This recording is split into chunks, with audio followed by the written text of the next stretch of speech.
Hello, everyone. This is Mac Arm Wrestling, Major Arm Wrestling Championships. I'm your host, Ian Carnegie. I am here with the Nightmare, Dan Schwartz.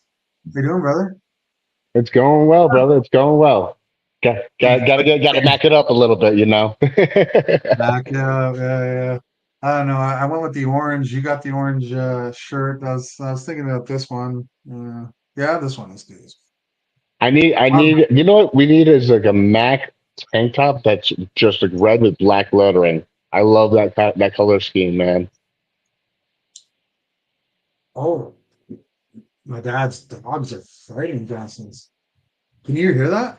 No, no, The don't hear it at I'll tell all. you what. Yeah, no, it was like so there's two dogs that my dad has here, and they normally get along, but I guess when food is involved, they'll scrap. So yeah. So listen, Mac 4 is coming up. Uh yeah, you guys are you're on vacation out in Colorado. I was literally just there. That's I so know funny. we two ships passing the night, right? That's it. Um, so we miss you. We wish you were there. I'm assuming you're gonna buy the pay-per-view and watch it. You better believe it. How could I not promote it and then not buy the pay per view? Of course. Even So, though I may be a little busy, I'm gonna go back and watch it. 'Cause I'll be with family on Saturday. right. But I'll be at a rodeo on Saturday. Oh, cool. I'm gonna ask you, we're gonna do a prediction show. It's actually your predictions, okay? Okay, Because it's unethical for me to do that, right? that's fair. I mean, I don't know if it's unethical, but I mean, I personally think it is. Guy who pays the bills can't be saying who he thinks is going to win. I think that's. I mean, Um, I don't you know if shouldn't you be know. biased. Right, right, right. I don't know if you know everybody on the prelim card. Um, but if you do, I think you know a bit. I think so. Let's I start know a good prelim. amount of them. I don't know every single person, but I think I might know enough. You know Blake Bouillon. Yeah, Blake, of course. He's going up against a Swede who did really, really good. Emil Anderson. He did well at the East versus West tournament, and I was really, really highly impressed with him there. I don't like the camera angle. Like, there's something going on here. I thought it was maybe it's just okay. I prefer that. My better side. Anyways, um, uh, so he's going against Emil. Do you know anything about Emil? I know nothing about Emil, but I can tell you a lot about Blake and his intensity. All right, let's go with Eric Dusanovich and Richard Lovering. They had a match at Challenger Series 1, Mac Challenger Series 1, and it was a 3-2 nail biter went Eric's way. How do you see that going? Canadian USA. So I'm gonna Big Rig. I gotta go with Big Rig because he looked. I saw him recently at Albany, and he looked phenomenal. Bananas? He Yeah. looked bananas. I've seen him over the years, and I've never seen him look so healthy. He looked strong. He looked connect. Like I just shook his hand, and when I go into shake, we how arm wrestlers we shake hands. We go automatically into a grip up. Literally, he could have lifted me off my feet, and I mean I'm not a heavyweight in any way or form. I'm 176 pounds, but still, I felt like I was going to go flying across the foyer. Whoever is going against him is even if they, He's in especially trouble. if they're in trouble. They're in trouble. Let me tell you something. He's such a sweetheart of a kid. He's Hmm. humble, and he's 22 years old, and he's already the size of Alex Kardashev, and about as lean in terms of like lean muscle mass. It's crazy. His future is bananas. Um, so let's like I don't. There's a couple matches here that I'm really interested in, but I don't. I just don't think you will know them. And unless do you know about Thomas Dumas and Toby Kalazak? No, I don't know those guys. Yeah, so Thomas is already like a four-time world champion, and he's 14 years old, and he's going up Holy, against, yeah, he's going up against an 18-year-old who's very, okay. very good. Battle of the teens right there, huh? Yeah, he's super freak. But I think John. Let's go to the main event of the prelim, which is John Prue, the Slim Reaper, versus Matt Oliver. Who you got there? Ooh, all right. I gotta say, Slim Reaper. As much as I love Matt, he's got experience under his belt. He's been around for a while. He is through and through Mac guy. I love him. I'm gonna lean to Slim because how I saw Slim operate and beat Brandon Alcester at Mac 3, at the top event before the Mac 3, it was next level. I was out of my seat when I saw that. I was floored because I did not anticipate or expect that level coming out of him. I met Slim a couple of years ago up when I went to the Ottawa Open, and he and I, like, were exchanging tips and whatnot, and he's leaps and bounds beyond from that moment. So every time I see him at the table, this guy just brings on a whole new level. And I mean, not for nothing, the dude does train out of the Ottawa High Hookers. So like he's got a training crew to boot, right? Yeah, you're not wrong on anything there. I I told Slim that I think if he continues to train hard, I mean, he has every tool. He has every natural gift that you would want to give an arm wrestler. Uh, Yeah, Matt, however, he's a grinder. He's a guy that wakes up at 5:45 every single morning, Monday through Sunday, gets in like two workouts a day religiously, doesn't matter where he is. Like he could literally be super busy and he will find time to work out anywhere. He'll just start doing push-ups or something. You know what I mean? Like he just he doesn't know what excuses are. Like they're just non-existent.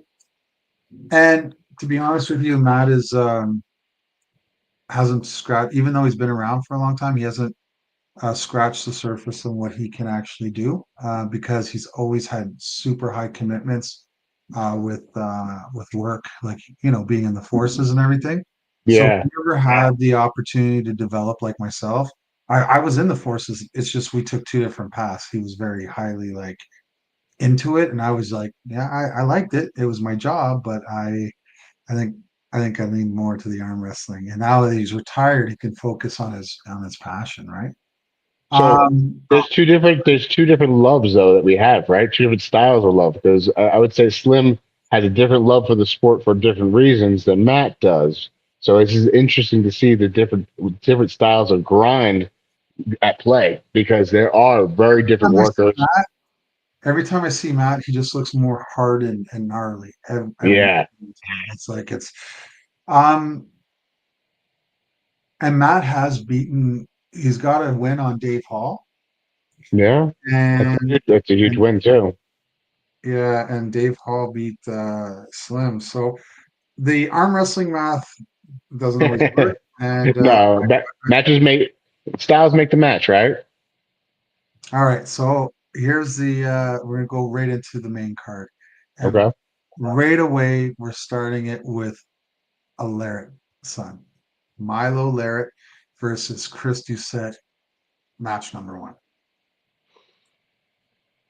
So Chris, I'm not as Chris is, familiar. this is left-handed and it's Chris's dominant left. Like Okay. P- Peter Brana and him went life and death like right-handed. Uh, Peter, I think, won 3-1 or 3-2. Okay. With Chris being in the driver's seat in every match, it Really? just like yeah, I just would not. He just would Huh. not allow his arm to go down. Well, if we see Milo in the form that he was at Mac 3, I think we're gonna see a banger of a match. I think it could be 3-2 either way. Yeah, yeah. I mean, what the backstory on this is like Chris Doucette's a national champion. His student was Shaker, and Milo beat Shaker. Yeah, Yeah, convincingly bit of too. a revenge tour for Chris Doucette. But Ooh, there's some skin in Milo's, this game, huh? Milo's genetics are incredible. Like I can't get over how big and tall and long he's getting. I pulled with him before the what do you call it, the Brian Shaw Classic, and I was thoroughly impressed. I was like left-handed. He was ahead of me. I'm telling you, like I'm not my left ain't, and I'm not training, but still. Um, so you got 3-2 either way. Okay, that's fair. Daniel Evanson, okay, Mm-hmm. versus Alexandra Ozronov. Okay, that's the Well, girl. You've seen her like I know them both. I know them both very well, and I've gripped up with both of them too. And most recently, Danielle over at Chicago East West West. I was left hand. Oh, that changes things. 'Cause I know we've seen them right handed. I don't think I've ever seen them left handed, and I don't think I know Alexandra left handed. But Danielle is nothing to scoff at. That girl's got so much grit, so much training acumen by way of strongman style training. I I'm gonna actually give it because of experience with Alexandra. I'm gonna give it a 3-2 to Alexandra, but it's gonna be all out wars. It's not gonna be easy in any way or form. I want to see that. I actually want Danielle to win, but I think Alexandra is gonna take home the win. I'm a really big fan of Danielle. I consider her a very good friend. But I don't put matches together. Uh, I certainly don't give my friends layups. That I do not do that. Look, I listen. I am a a perfect example of that, right? I throw you to the wolves every single time. Every time. Um, listen, that's how we get better. Only it makes me stronger. It only I invite it because I want that lesson. I need to be humbled because I can't be dominating and then like be sitting there on a high horse thinking I'm content and then there's always someone stronger out there. There always is, and that's what's beautiful about the sport.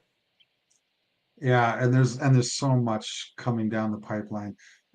David Simpson, big fan of Mac, love the concept and the round table corners. I've never understood why we have these square metal corners on tables always getting scratched up. That is true. And it was True. one of the reasons when we made the Mac table, we're like, first thing first, let's get rid of these corners. They're stupid. So I'll argue anyone to death about like what is the purpose of corners? Like, there's It's because it's a bar table. That's why. not. Listen, I'm not going to shit on WAF tables. That's one form of arm wrestling. We're doing a different form. It's all good, Gotcha. but I'll say this: one table was a table and that someone put a hand peg and some elbow pads on to arm wrestle. The Mac Yeah. table was designed for one purpose. Every single everything about a Mac table was designed with the purpose of arm wrestling. I was Mayan, actually go ahead. I was just talking with Siri about that, um, about how ergonomically created the arm wrestling table is and how much it really feels when you're at the table, you just feel like the only thing to do is to pin your opponent. Like the only thing is to arm wrestle and just go to the grind where like instead of any other table that I've been on, doesn't matter who's made it or what style it's made after, I've never felt so as comfortable. I just haven't. You are you like which Sarah? Did you say you were talking to Sarah? No, Soretta Oh, Brown. I hit a practice with him on Sunday. yeah. I met him for the first time 2 weeks ago, or was it a week ago? Man, I can't even remember. Two, Man, 2 weeks. everything's just blending in one. I guess it's just basically a weekend. Yeah, a week ago, 8, 9 days, whatever. Um, moving on to the next match now. One guy I know well, or everyone sort of knows who he is. The other guy should be famous, but he's super quiet, very unassuming, incredible young man, 23 years old, already served on the Iron Dome in Israel in the service. Okay. Oh wow. His name is Mayan Shetarenges from Israel. Okay. And it's a left-handed match, and he's diesel. 180.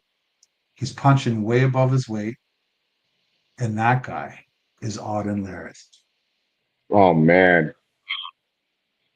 I mean, the form of Zine Ottonen and just the like technical prowess, like he's not only shadowing. I think he's beyond shadowing. I think we see a new style of arm wrestling through Auden. You know, he's taking what his dad does and he puts his own spin to it. I believe. So I think that I think I don't know anything about the other gentleman. I wish him the best of luck, and I hope he has the ability to catch everything, including the kitchen sink, from Auden. Doesn't matter how powerful you are. That size does matter. Efficiency does matter, especially to Auden. So I I'm hopeful to see a war, but anticipate I anticipate a steamroll from Auden. But you know, a complete butchering. I'm not going to comment other than I honestly don't think it's going to go that way. I'm not going to Okay. say I'm not going to say like first of all, I wouldn't want to put two guys together where that is going to happen. Mm, I really think that they have the ability to make a match, Okay. but if you don't know about Mayan, go on YouTube and watch him practicing with Devin Larratt at Carleton University, and he was pinning Devin left-handed several times. Okay. I'll Now check him out. we when it comes to Devin though, especially left-handed, we don't know at what scale of destroyed is he when he grabs you. You know what I mean? So there's a Exactly. I never. all right. It's really hard to take any merit to any practice polls with Devin. You know, it's hard to do so. Yeah, I forgive you on this one because you know not too many people know who Mayan is, and Okay. that's fair, and that's fair, and but that's what Mac is going to change. Like the world will know who he is. Dave Morocco versus Christian Gilbert. He's the bull. The bull move. He Yeah. has like a king's move. Bicep. It's a bicep hooking king's move thing. So it's definitely going to be a Styles match, and explosive match. I think, as I mentioned in earlier shows, with Morocco. I watched him arm wrestle with Tim Bresnan. I've watched him arm wrestle a few different times because he's a Northeast guy. And when I saw him arm wrestling Bresnan, I was floored by his style. He looked like he was proposing to Tim Bresnan. I haven't seen anything about Christian arm wrestling, but I've heard enough to know that it's going to be. I think it's going to be a grinder. I think it's going to be a grinder because they both seem to be, powerhouses. Um, I am going to say it's going to be a 3-1 Morocco, but it's going to be the hardest 3-1 that he's ever gotten.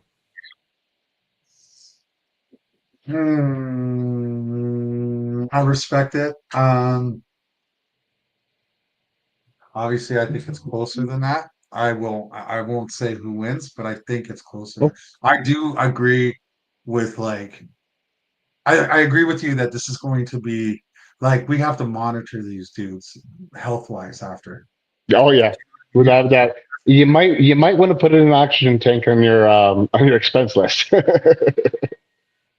Yeah, because honestly, they both are coming in strong apparently, and they have incredible endurance, and they're both sticky. One's sticky pronator, one's sticky supinated, and yeah, interesting. Uh, I do think slight advantage. goes hand in wrist to Dave with length. I think overall power, just strength, I think goes to Christian. But who If Dave gets lands a press, if Dave can land into a press, I think Christian's done for. That's if though. That's a big if. Rick Heiderbrecht versus Zach Shattuck? I know you know about Rick. Do you know about Zach? No, I don't know about Zach. Zach was at the last tough event, Mac 3. You were on that card, and Yeah. Zach pulled for Team Ontario, and he also pulled Tough 1 and Mac 2.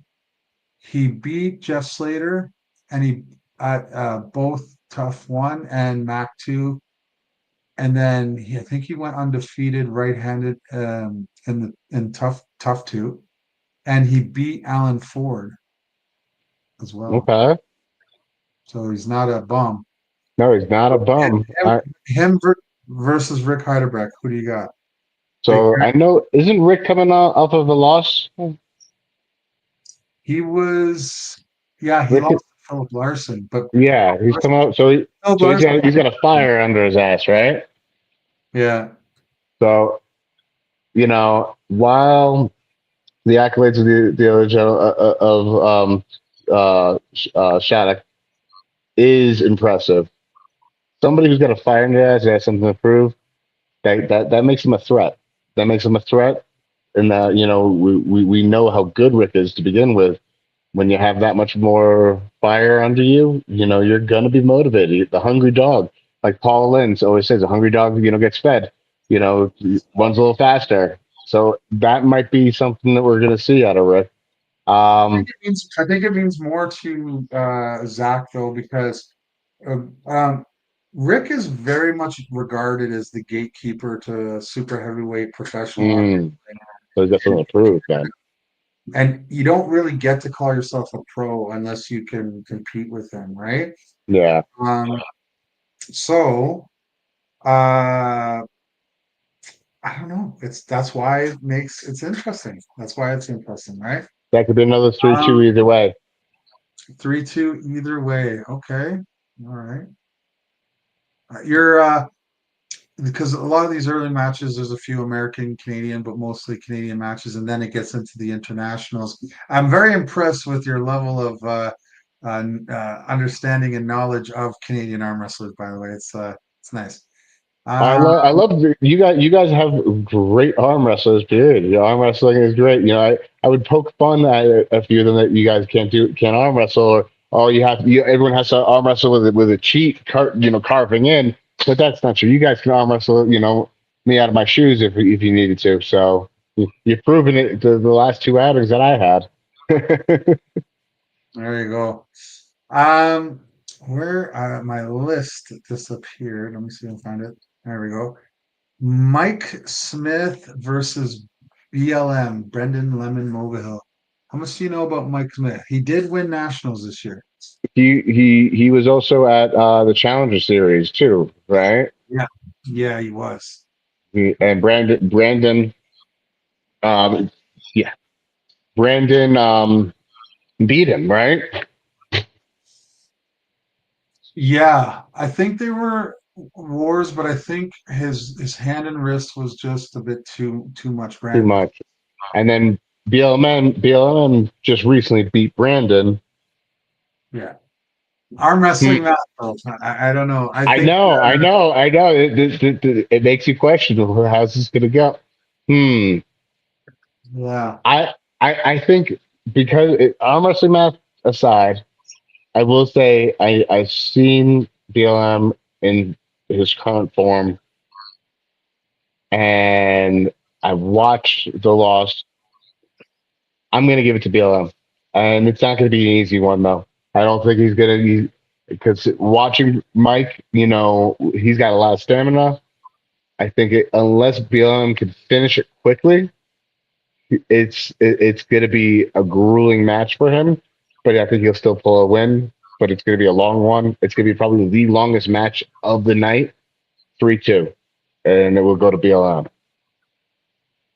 okay.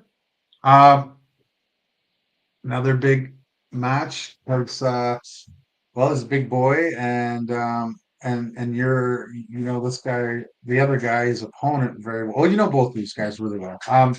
Milo Larrett versus Peter Brana Jr. right-handed. Ooh, ooh. I actually just recently gripped up with PBJ, and he almost took my arm home with him, and Strong. he's strong. Not only is he strong, he's fast. He's fast, he's explosive, and if you don't know how to stop him, you're in trouble. I mean, I think this one. I'm going to go. I actually want to go round and round on this one. I think the first two rounds are going to be Peters. The next two rounds are going to be Milo's. It's going to go to the silver bullet, and I can't tell you who's going to win. I don't know. I actually don't know. I do think this one is going All right, to so be I'm going to say this. I'm not going to pick the winner, but I actually have it the reverse. really.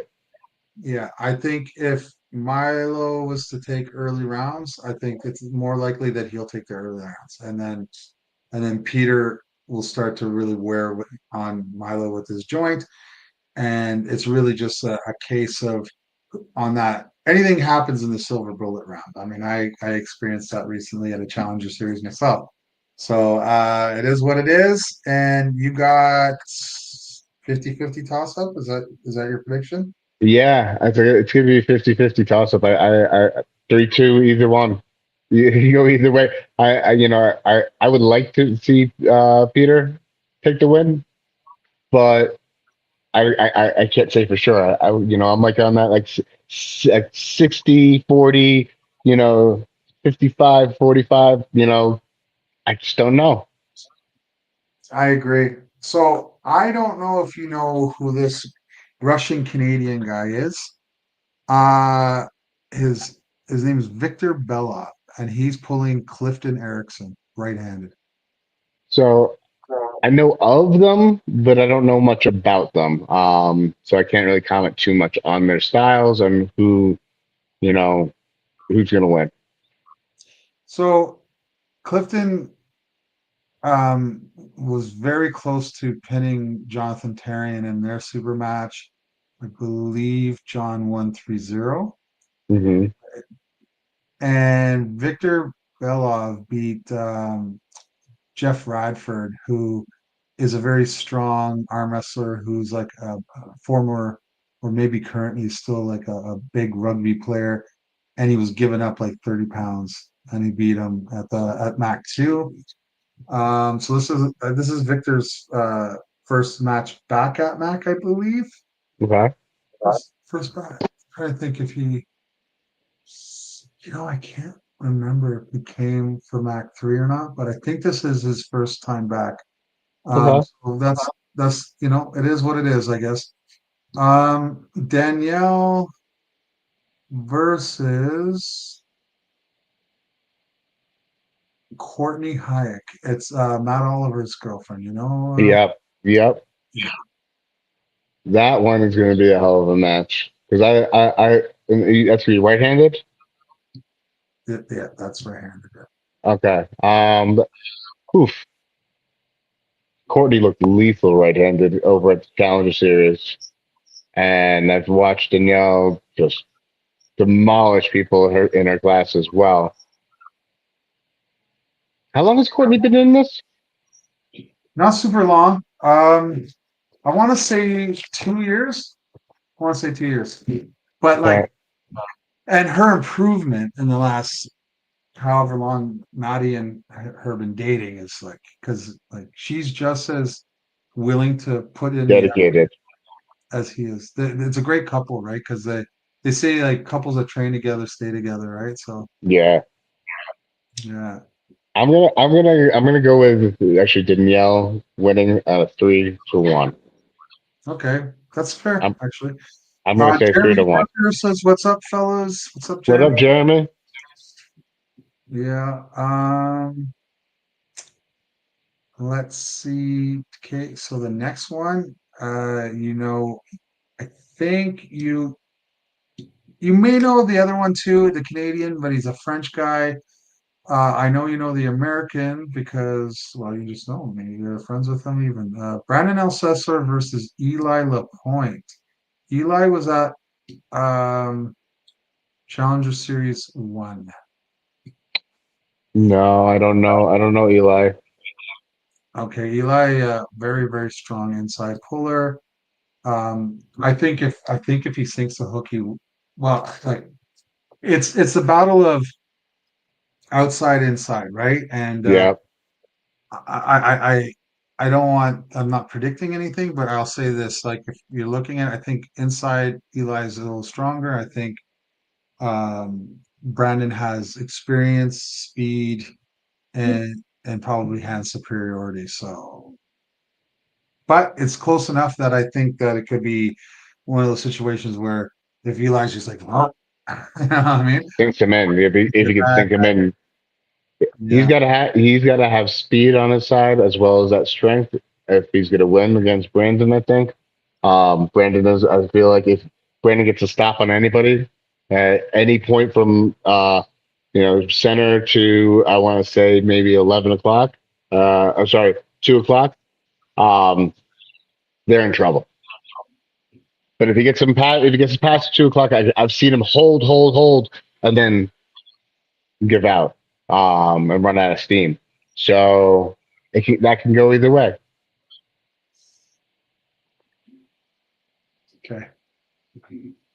Um, well, I'm not going to repeat this, but I came up with a funny nickname uh, for this, Philip Larson, and he always comes out with like he wanted to call himself some crazy stuff at East versus West, and I came up with a nickname, and then his response was, "This is where I would normally say, fuck you." I honest to God, I hope he's like not really mad at me. Like I hope like for real, like because honestly, so, Yeah, I hope he could take a joke. But anyways, I think you um, can. I am sure he can. Ian, I want to see on AW couples event where there's enough of them to make it kind of fun event. Yeah, I guess so. But like the problem is like how likely are you gonna have like the same size husbands with the same size wives? Like a lot of men like there's some men that like thin women, some like big women, you know what I mean? Like it's and vice versa, right? So who knows? Um That yeah. could be a thing, though. Could be a thing. It may take some footwork to make it happen, but has its potential. Um okay. Moving on to the next one. This one I'm sure I know what direction you're gonna go in, but I'm telling you, I don't put matches together that I think are just runaways. Okay. So it is, why is that doing that? Okay, it is Curtis Cameron. So right away, I bet you're like, he's gonna Hmm. versus Nathan Leland. He's the big, he's the native MAC champion. Okay. I mean, who doesn't love pork chop? I'm not Canadian. I love pork chop. I think that dude is, he bleeds arm wrestling too. Um, One of the nicest guys that I've ever met. He was very kind and, he's been on my show a few times, or a time or two, and meeting him in person, just down to earth, no bullshit, really kind dude. But his arm wrestling, he's a savage, absolute monster. Um, I gotta say, I haven't seen much of Nathan. I haven't, admittedly. But if he's a MAC champion, if he likes the MAC table, that does make a difference to styles of a match. I did see Porkchop taking a loss on the MAC table, so if there's somebody who's well versed on the MAC table, that could change the tides. Even if I don't know them, um, comfortability at the table makes a difference. I believe. I do. It doesn't matter if your opponent's stronger. If you have a little more technical advantage, and that strength gap is not that great, I think that that's gonna, that could be a 3-2 war either way. I mean, like Nathan Leland's enormous. 6'4", Oh shit. 300 plus pounds. You know, yeah. Just like I'm getting distracted. My father's yelling at the. Anyway, Yeah, I heard that one. Mike Ford came on, and right, Oh, Mike, you know what's how up, like man? he's a great guy. He's like just came on, and we're talking about people's wives. It's like, yeah, there was context to there, buddy. All right, let's see. You get us in trouble here. And then this guy, Mr. Peanut, goes, "Sister wives, can Mormons I know. I saw that one. go up with all 5 wives?" Yeah, yeah. Sorry, buddy.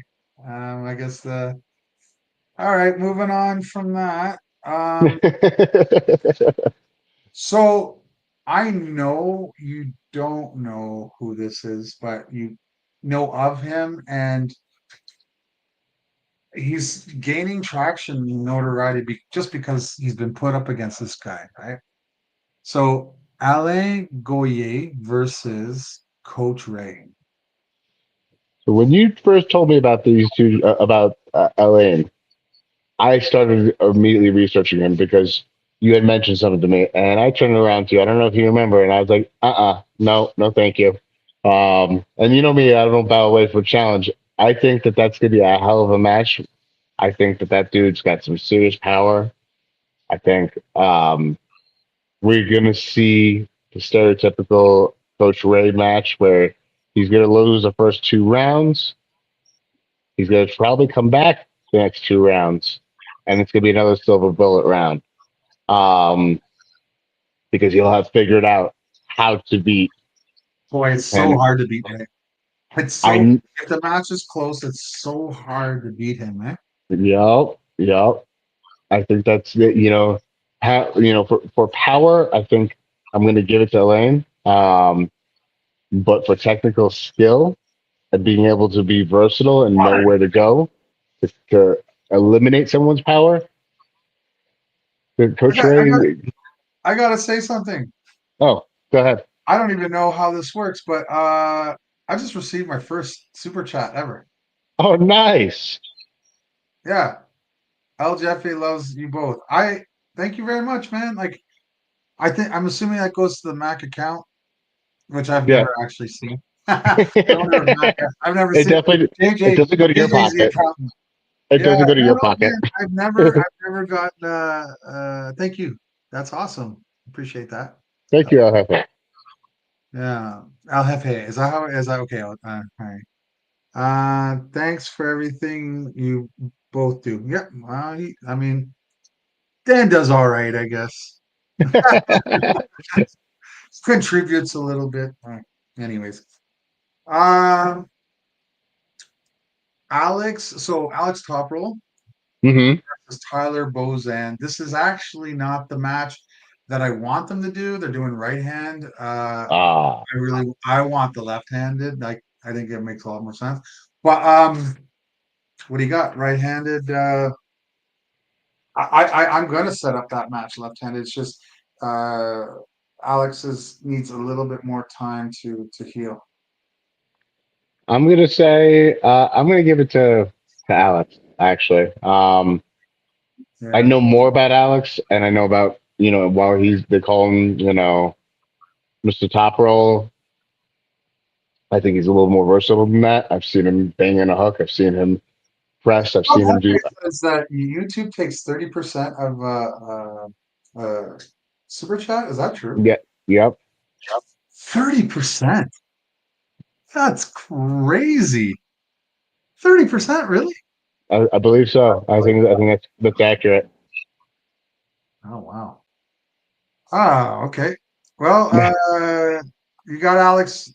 Okay, now if it was a left-handed match, The curious. left-handed, I think that one would be a little more interesting. Tyler might have that one at 3-2 though. So it wouldn't be easy. You got cut. You cut out. Who'd you have? Tyler at 3-2. Conrad.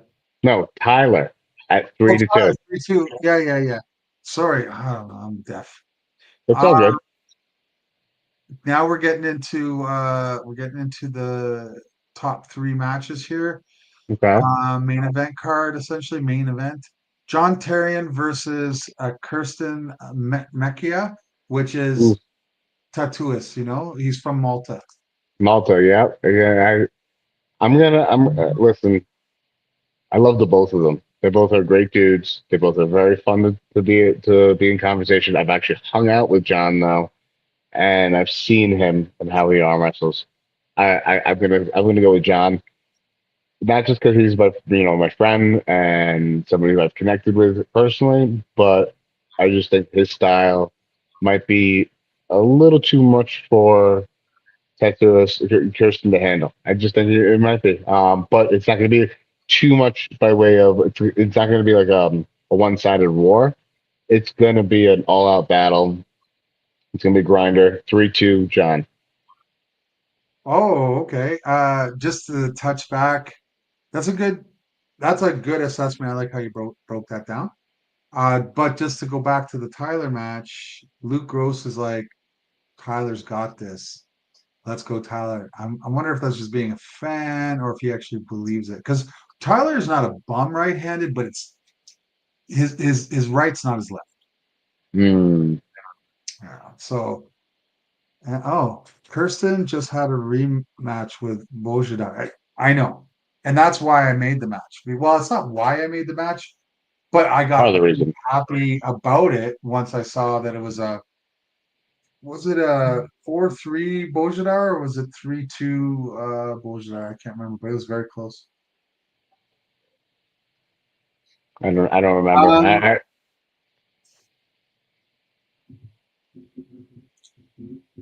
Sorry, let me reply to this because I had to make sure I had to do damage control with Philip because I'm like, fuck, he's coming like tomorrow. I'm literally picking him up. Could you imagine if he was pissed off with me and like we're sitting in the car and he's like, I could crush his head, like you know what I mean? I just want to punch him in the face. Yeah, no, I'm like, hey man, like I was joking, right? Like he's like, yes, he's like, that's why I said normally, because he's like, normally I would say fuck you. It's like, oh, all right. You got Look at your foot in it, man. and there was yeah, your prediction was John 3-2, right? Yeah. I am really interested to hear what you think this time around because I know there's recently bias. What's that? Recency bias. I'm just learning the English language apparently. Recency bias for Alan Ford versus Artem Taranenko. The closer this match gets, the more scared I get for Alan. I know Alan is king, but Alan is going to be hitting a brick wall. he's going to be hitting a brick wall. Yep, he's gonna be hitting a brick wall. He might flash Artem once. I'll give him one pin, But and my then question to you is though is Artem stronger in Ballinger? I'd say Artem is trickier. He's certainly trickier. I, But and I think he's I'm strong going where it matters. I think he's strong where it matters. I'm going to give table IQ savviness a little bit edge to Allen, but in different ways. I don't know, man. It's hard to explain. Like I don't think Artem is as refined as Allen in anything that Allen does. No, Like no, you know what I mean? I don't think it's gonna be a pretty win by way of Artem. It's gonna be Yeah. ugly, about as ugly as Bellinger's was, but I think it will happen in a very similar fashion because Bellinger gave Artem a blueprint, It's a good point. But right? does Artem have the joint of Ballinger? Like he's got a good joint. He's got it. I think he it's has more tool. He has it's a more good tools. match. It was less of a good match when I first put it on because I was thinking, frig. At the time, I was like if they had a pulled the week after I said Allen would have destroyed Artem. I promise you. Okay. But I don't know where Allen, if his focus is fully there. I don't know where his prep is. And I know that Artem gets ready. Like when Artem gets this like a real opportunity to do something, he makes the best out of it, right? I think that So Artem, Drew's like Alan Ford is going to have his biceps from being ripped open though. Okay. here's the thing. I think he may have a Mike close Ford is like strength. Mike Ford is like Team Ford, so we know what it.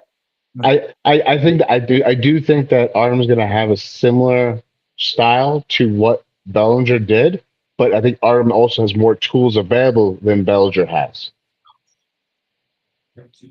Fair, yes, yes, I agree with that.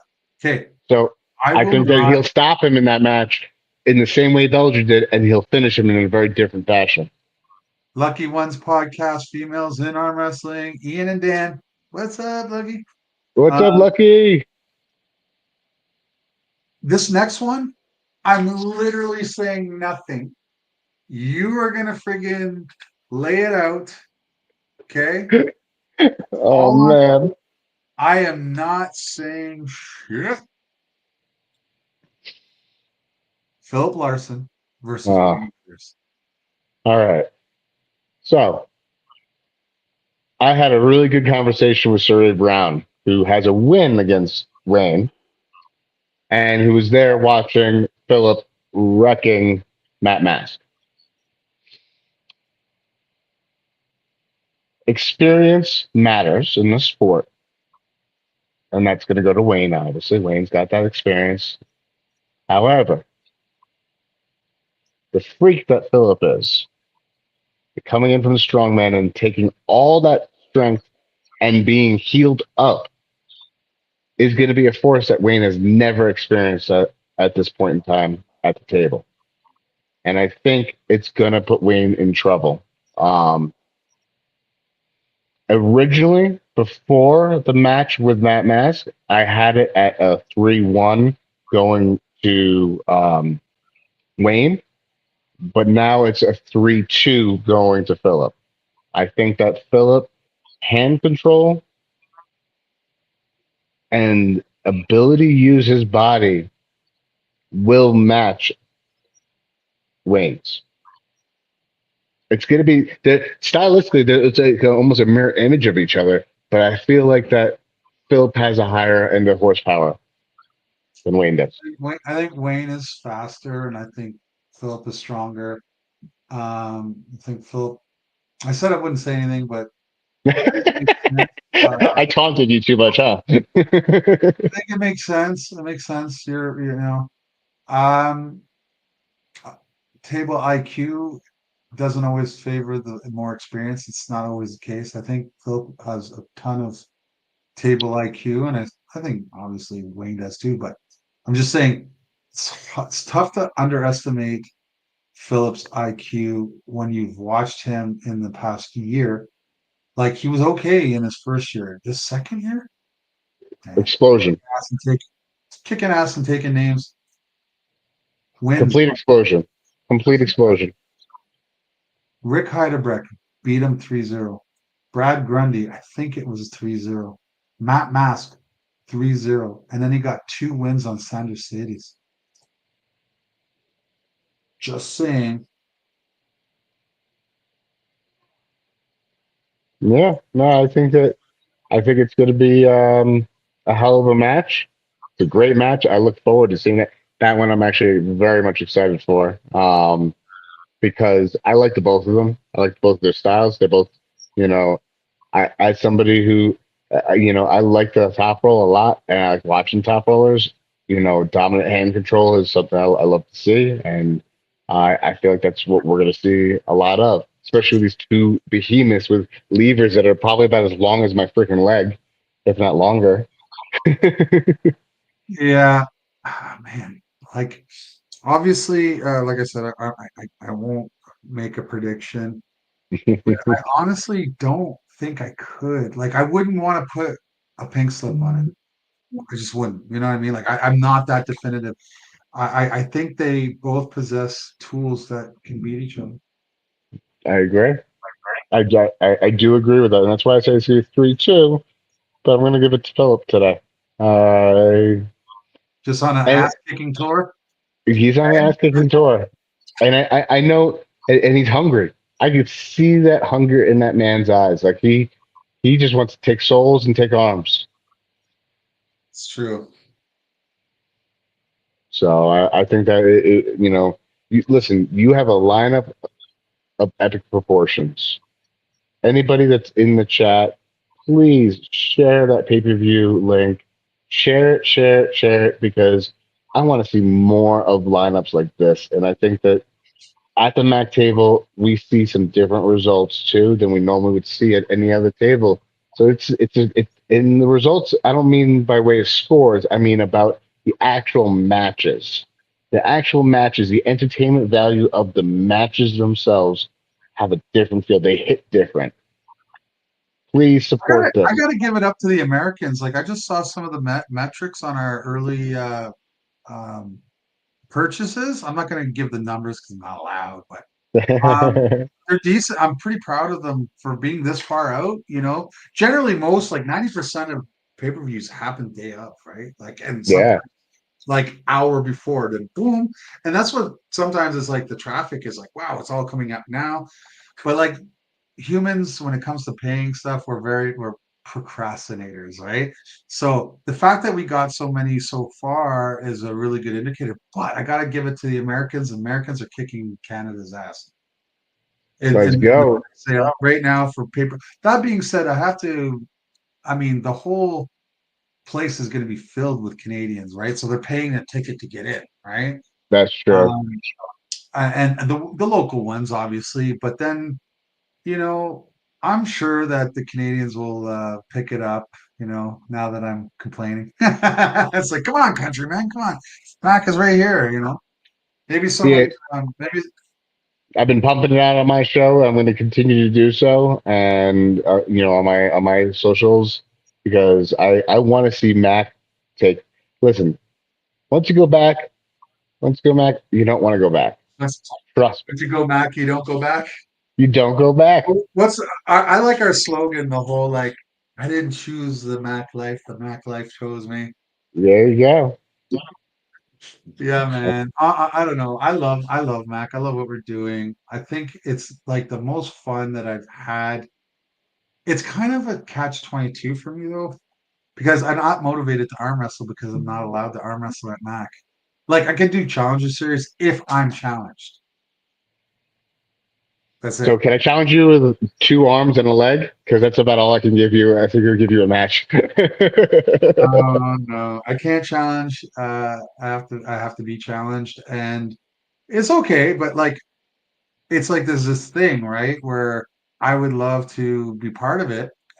But I guess, the truth is, and there are a few other leagues standing up. I'm a little too close to them, but maybe it'll make sense for me to get to compete. Like, I wouldn't mind maybe next year being part of Tough and just joining like Team Toronto or Montreal, because I literally live right in the middle. Like, so like Toronto's like mid to southern Ontario, and then Montreal's here. I'm right in the middle, so I could literally go either way. And I wouldn't mind maybe if I'm good enough, because it is a draft, right? Yeah, and that's one of the things I love about the talk thing is that draft concept is really cool. There's Yes, a they lot would of still sharks have to in the draft. pool. They would still have to draft me. But I wouldn't mind being a participant in Tough. I'd say give me a year though to get in shape. Well, And or speaking of which, hang on, Ian. Speaking of which, have you taken the advice I gave you? are we talking like diet, or are we talking Yes, about something else? yes. Yeah, yes and no. Like, I cheat sometimes, but I've lost. I mean, look at this shirt. Like, this is a shirt from last year, and I Okay. It's really like you Looks can like see in the neck, you know. So I have been losing, and my blood sugars are getting better. Um, I don't know. I'm also just not. I'm so busy that I'm just not eating a lot. Mm. you gotta eat the right Oh, stuff. Even if you're not eating a lot, you gotta make sure you eat the right stuff. And you gotta follow that plan that I gave you because I think it'll help you out tremendously. It helped me, man. Remember, I lost over 100 pounds in like 8 months. yeah. So Matthias wants to come on here. So just give me a We're sec. gonna let him in here? Why would you let him in? I'm kidding. Well, unfortunately, he's one of the owners, so I have to. Like, Ah, man. I know. It's like, you know what? I suppose he's good company every now and then. He's all right.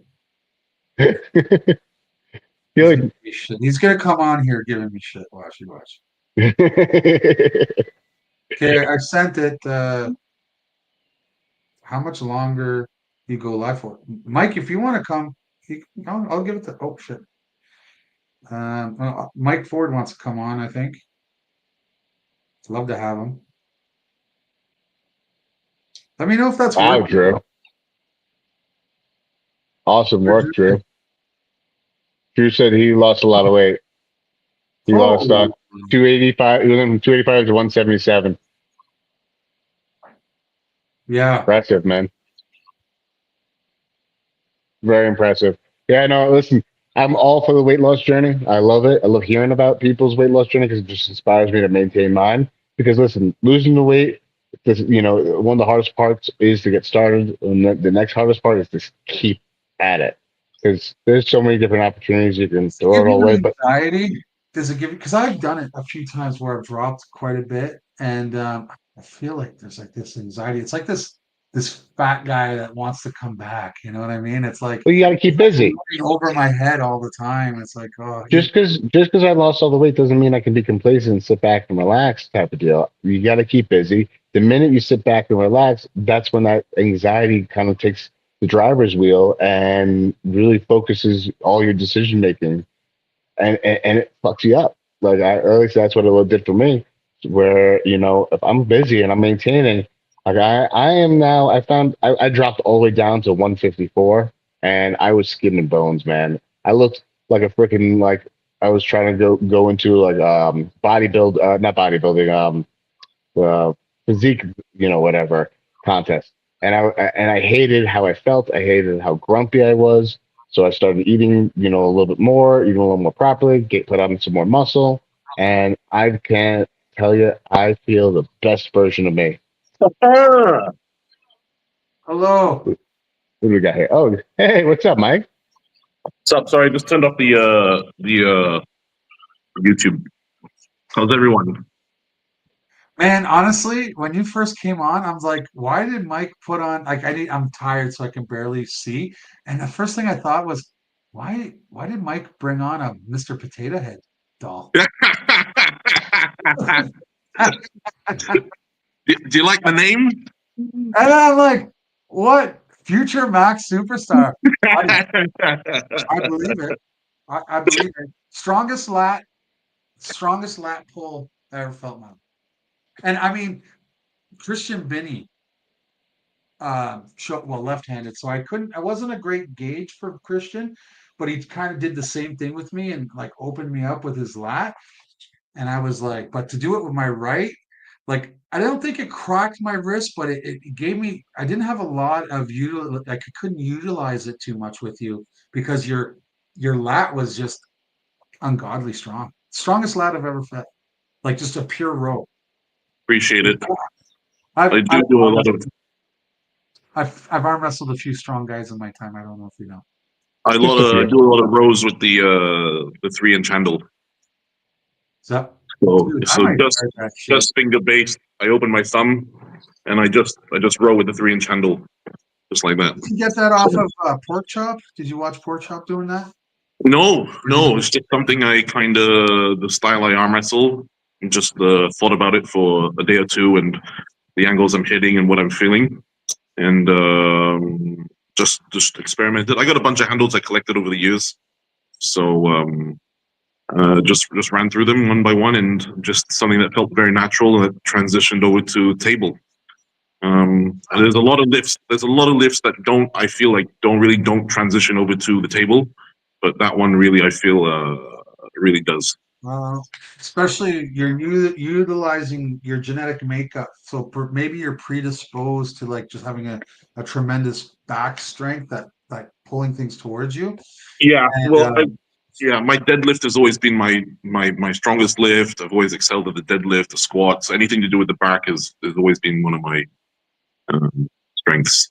I think all of us have something, right? Like to have been good, there had to be some sort of genetic component. I think for me, my ability to do this, like I rarely I don't know, my pro career, it's I can count the number of times someone like really opened me up from my cup, Yeah. you know what I mean?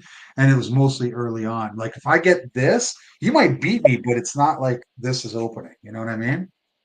And kind of like what you did to me, like we kind of were looking at each other in the middle of the table because he couldn't really go this way and I Yeah. couldn't either. Because I had my cup and he had his back, and we're like, I guess we're hanging out here for a bit, you know. Yeah, yeah. Uh, The chest there starts. he is. So you Oh, guys know, powerful! Yeah, there he is. Yeah. I know the nightmare knows, but this is one of my business partners, Mike. He actually owns Okay. one third of Mac. Yeah, Hey, man. Matthias. Hey, how you guys doing? Good, good, Doing good. good, man. Doing good. Did you What see? time is it for you Did guys? you see his name? Do you see what he said? Mike So Ford. you see what Mike future? That's awesome. Powerful, powerful. What time is it for you guys? It's still early. I think it's like 10. Yeah, just 3 minutes to 10. It's like Okay. 8 o'clock here. I gotta eat dinner in a little bit.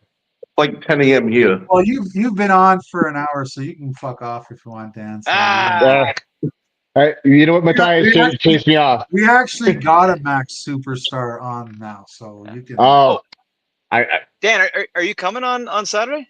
you no, can- I'm in Colorado. I'm over here in Colorado family vacation. I just snuck on the show. Lame, Listen. lame. I All right, you get know. this guy out of here. You get this traitor out of here. This was I'm running. this was I'm Mike running away. Ford and Ian. This was Mike Ford and Ian. This is the Dan, and this is what we did. Yeah. He's in Colorado. He's in Colorado. You Oh, know? I nice. just missed. You know what? Before I leave, I just missed the Shark Classic. I also just missed Colorado States by a day, so I was pretty bummed about that. But I got to hang out with Surrey and his crew. It was really nice to meet him and hang out with him and his family and his training crew. They helped me prepare for a super match I got coming up September 20th. King of the Powerful. Tri-State. Hey, wait a second. You're not far. Where are you actually located right now? Right now, I am literally in the mountains. I am at a place called Granby. Oh, nice. Go on Google Maps. See how far you are from Cheyenne, Wyoming. About 2.5, 3 hours. Oh, okay, too long. Because Yeah. you know who lives there. Right? You know who Yeah, lives I do. He and I were in contact. He was gonna come on Sunday possibly. He's like, if I can't make it, I'm not gonna show up. It's far. It's a bit far, but man, if you were close, you could have got some. He's a guy that could teach. We're talking about Corey Miller for everyone in the Yeah. Oh, Yeah. nice. Miller, one of the best arm wrestlers in the world, in my opinion, and Super nice dude too. super Definitely. nice dude.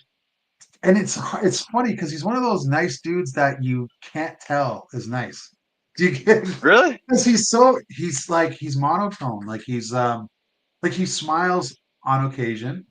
Yeah, like I don't know. He has. It's so weird. Like he's a super good dude. You know what I mean? Listen, Ian, not everyone's as outgoing and gregarious as you are.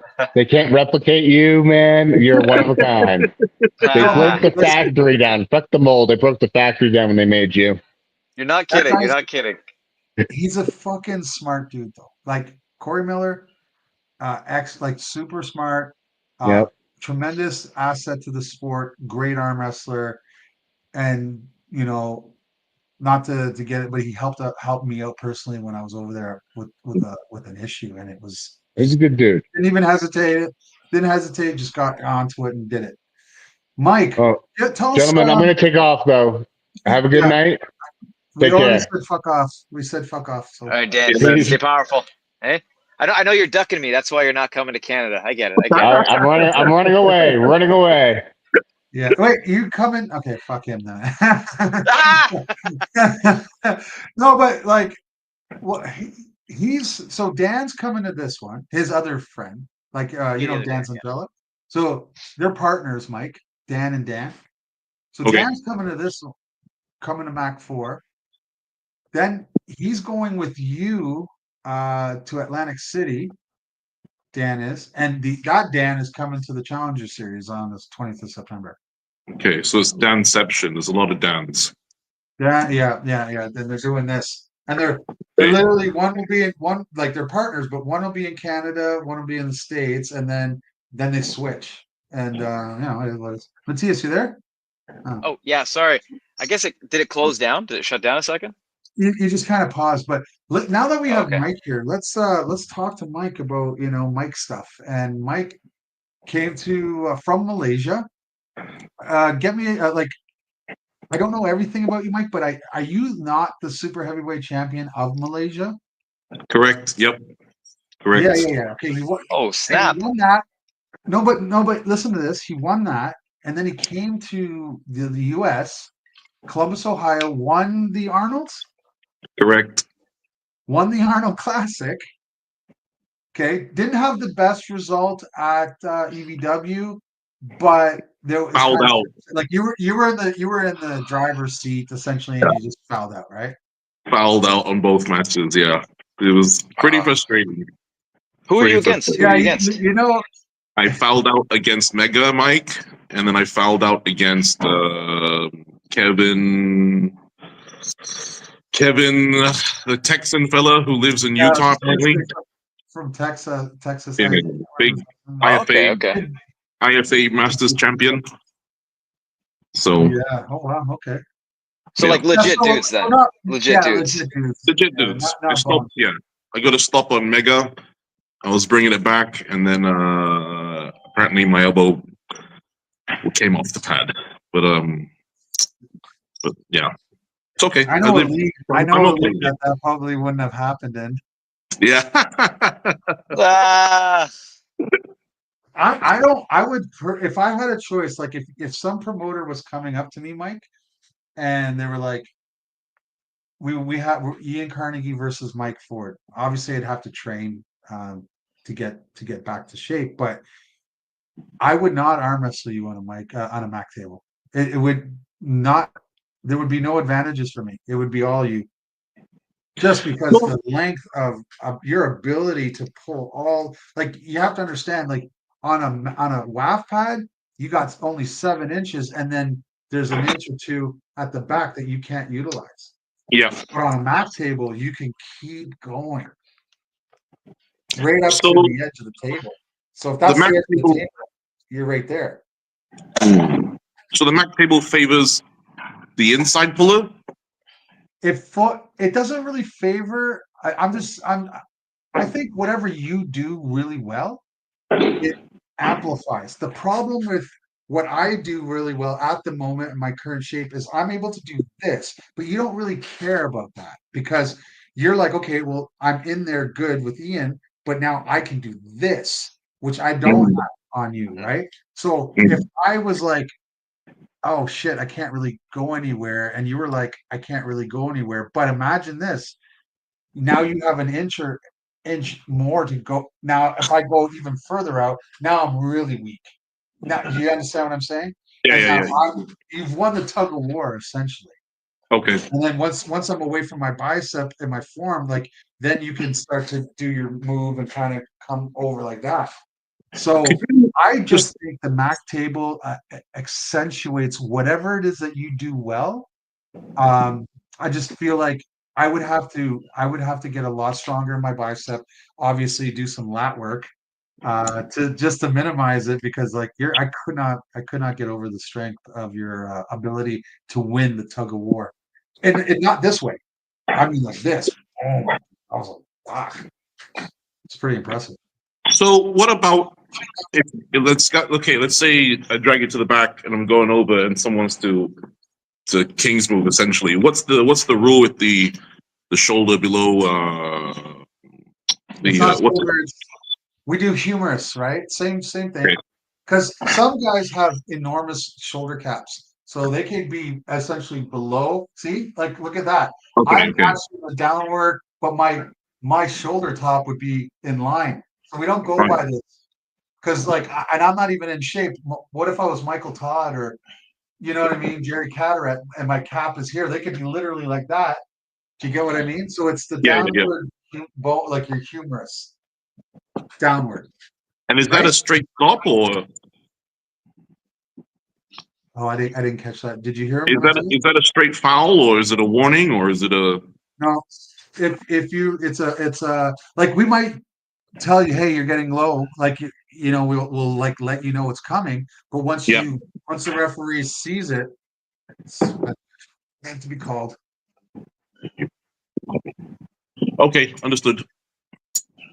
The other Okay. thing is, Kings movers have they have an advantage in that they can put more tricep onto the pad, but the disadvantage is for them is our pin pad is 1 inch higher. Okay. It's a psychological fuck because they only are 2 inches off the tabletop, whereas on a WAF table they're 4 inches. But understand that from that 2 inches, then it goes to an inch decline, and now you have a difference of 3 inches, as opposed to a 2 inch pad and a 4 inch pad only being 2 inches. Okay. I thought it was half an inch higher. No, half inch, or is it a full inch? No, it's full. It's full. We are 3 inches from elbow pad to pin pad. WAF is 2 inches. Yeah. Powerful. Yeah. Hey, Mike, have you ever pulled Curtis before? No, I don't get many opportunities to travel over to the that side of the world. So I've only been twice. It's my first time ever in 2 years. First time twice this year in the States. So What you need to do is bite the bullet, buy a Mac table, ship it $10,000 to Malaysia. Okay. yeah. Ah, I'm sure it's 163 pounds, so I'm sure shipping is just going to be amazing. However, you'll have a Mac table, and then Yeah. you train on it, and then maybe we come to you. I'm down. It's a beautiful country. The table's already there. Maybe we just do a fucking Mac event in Malaysia. Yeah. I'm in Borneo Yeah. as well. It's really pretty. yeah. It sounds Yeah, a lot better it's- than Baku. Sounds a lot better than fucking Ontario. I mean, It's geez, warmer. warm. Like this guy is also a British national. He has a British passport, and he's like, I think I'll live in Malaysia. Awesome. Yeah, my father's English. My mother's Malaysian. What's and you guys do Celsius, I'm assuming, right? Yeah. Okay, so what's the average? Like, what was it today? Today it's now 10 o'clock in the morning. It is 29. 29. That's fuck. Yeah. That's great. Yeah. I mean, it's So we're a bit full hot. 12-hour It's a bit- difference. It's a bit hot for us, I would say, but like I like 25 degrees. That's like fat guy comfortable. That's You 6 o'clock in the morning, 5 o'clock in the morning. Yeah, 25. Yeah. know, you were obviously there. Do you remember that one day it was 46 degrees Celsius in Colorado? Yeah, it was hot. It was unusually hot. I was like, It man, was I I brought a hoodie and everything ready because I was expecting it, near the mountains. I'm like, oh, gonna walk to Chick-fil-A. I walked out. I was like, yeah, no, you guys go ahead. Yeah, I didn't fly all the way to this country to suffer in the heat. So I'm gonna Uber my food to the hotel. So, Ah, yeah. I gotta set Sean Culligan straight here. He's always saying shit. What is he saying? I can't see the chat now because I'm on my phone. So I'll tell you in a second. Fouling out. Okay, so he's like, because he's a Kings mover, and he's all like, higher pin pads make for shorter matches, bad for super match format, and I'm like, incorrect. Pins are always way better than fouling out, because that's what you get in regular arm wrestling. Foul, foul, foul. Like when 30 with the rules, like 30 to 40% of matches end in disqualification. Like that is not cool. Yeah, I watched Josh and Big Rick's match, and that was good. That was a war, back and forth, and that's a lot of fun to watch. That was That a lot. that particular table is obsolete now, though. That's a Generation One Mac table. Okay, and Okay, that table aesthetically, I think is cool as fuck. And I know Matthias kind of wants to go back to it. well, the legs are cool. I love the legs on the table. Yeah. Oh, you're talking about the spider leg one? Yeah. Yeah. I'm not sure that was the table that they used but I can't remember. But anyway, I'll show you, Mike. I'll send you some pictures of our original Mac table. It looks boss. The problem was the depression on four sides. In order to do that, we used wood and some foam. But when bigger forearms and longer forms, what they would do is they would touch the depression, and then they wouldn't get pinned. okay. You know what I mean? So we were like, that can't happen. So we had to get rid of it, push it out further, and that's 9 tables later, that's what we got. But it was a great match, wasn't it? It You was want it to was see fantastic. the best 3-0 match I've seen in a long time was John Terrian versus Brandon Alcessa, Mac 2. It was Yeah. I think I watched that one. they were going at it, and I kind of wish it would have gone down as one of the best Mac matches if Brandon would have just won one. You know what I mean? If you would have won one match, you could have said, because you can't say it's one of the best matches if it's 3-0. But I would, like, before you come over, I would, because I think most Mac matches are online. Yeah, I got 3 that I have to do from the Brockville Rib Fest to put up. But for the most part, I think all the matches are up, right? Yep. So go on our site, and I would study. Look at the different angles you can do. I will say this: the tabletop is slightly elevated in order to Yep. get the depression, and where your elbow is to the ground or to the platform is 41 inches, not 42. 41 inch, so it's slightly lower. Yeah, but the table sits a bit higher. In order to get that depression, we had to raise the table a bit, but where your elbow is, the center of the table is technically an inch lower. Okay.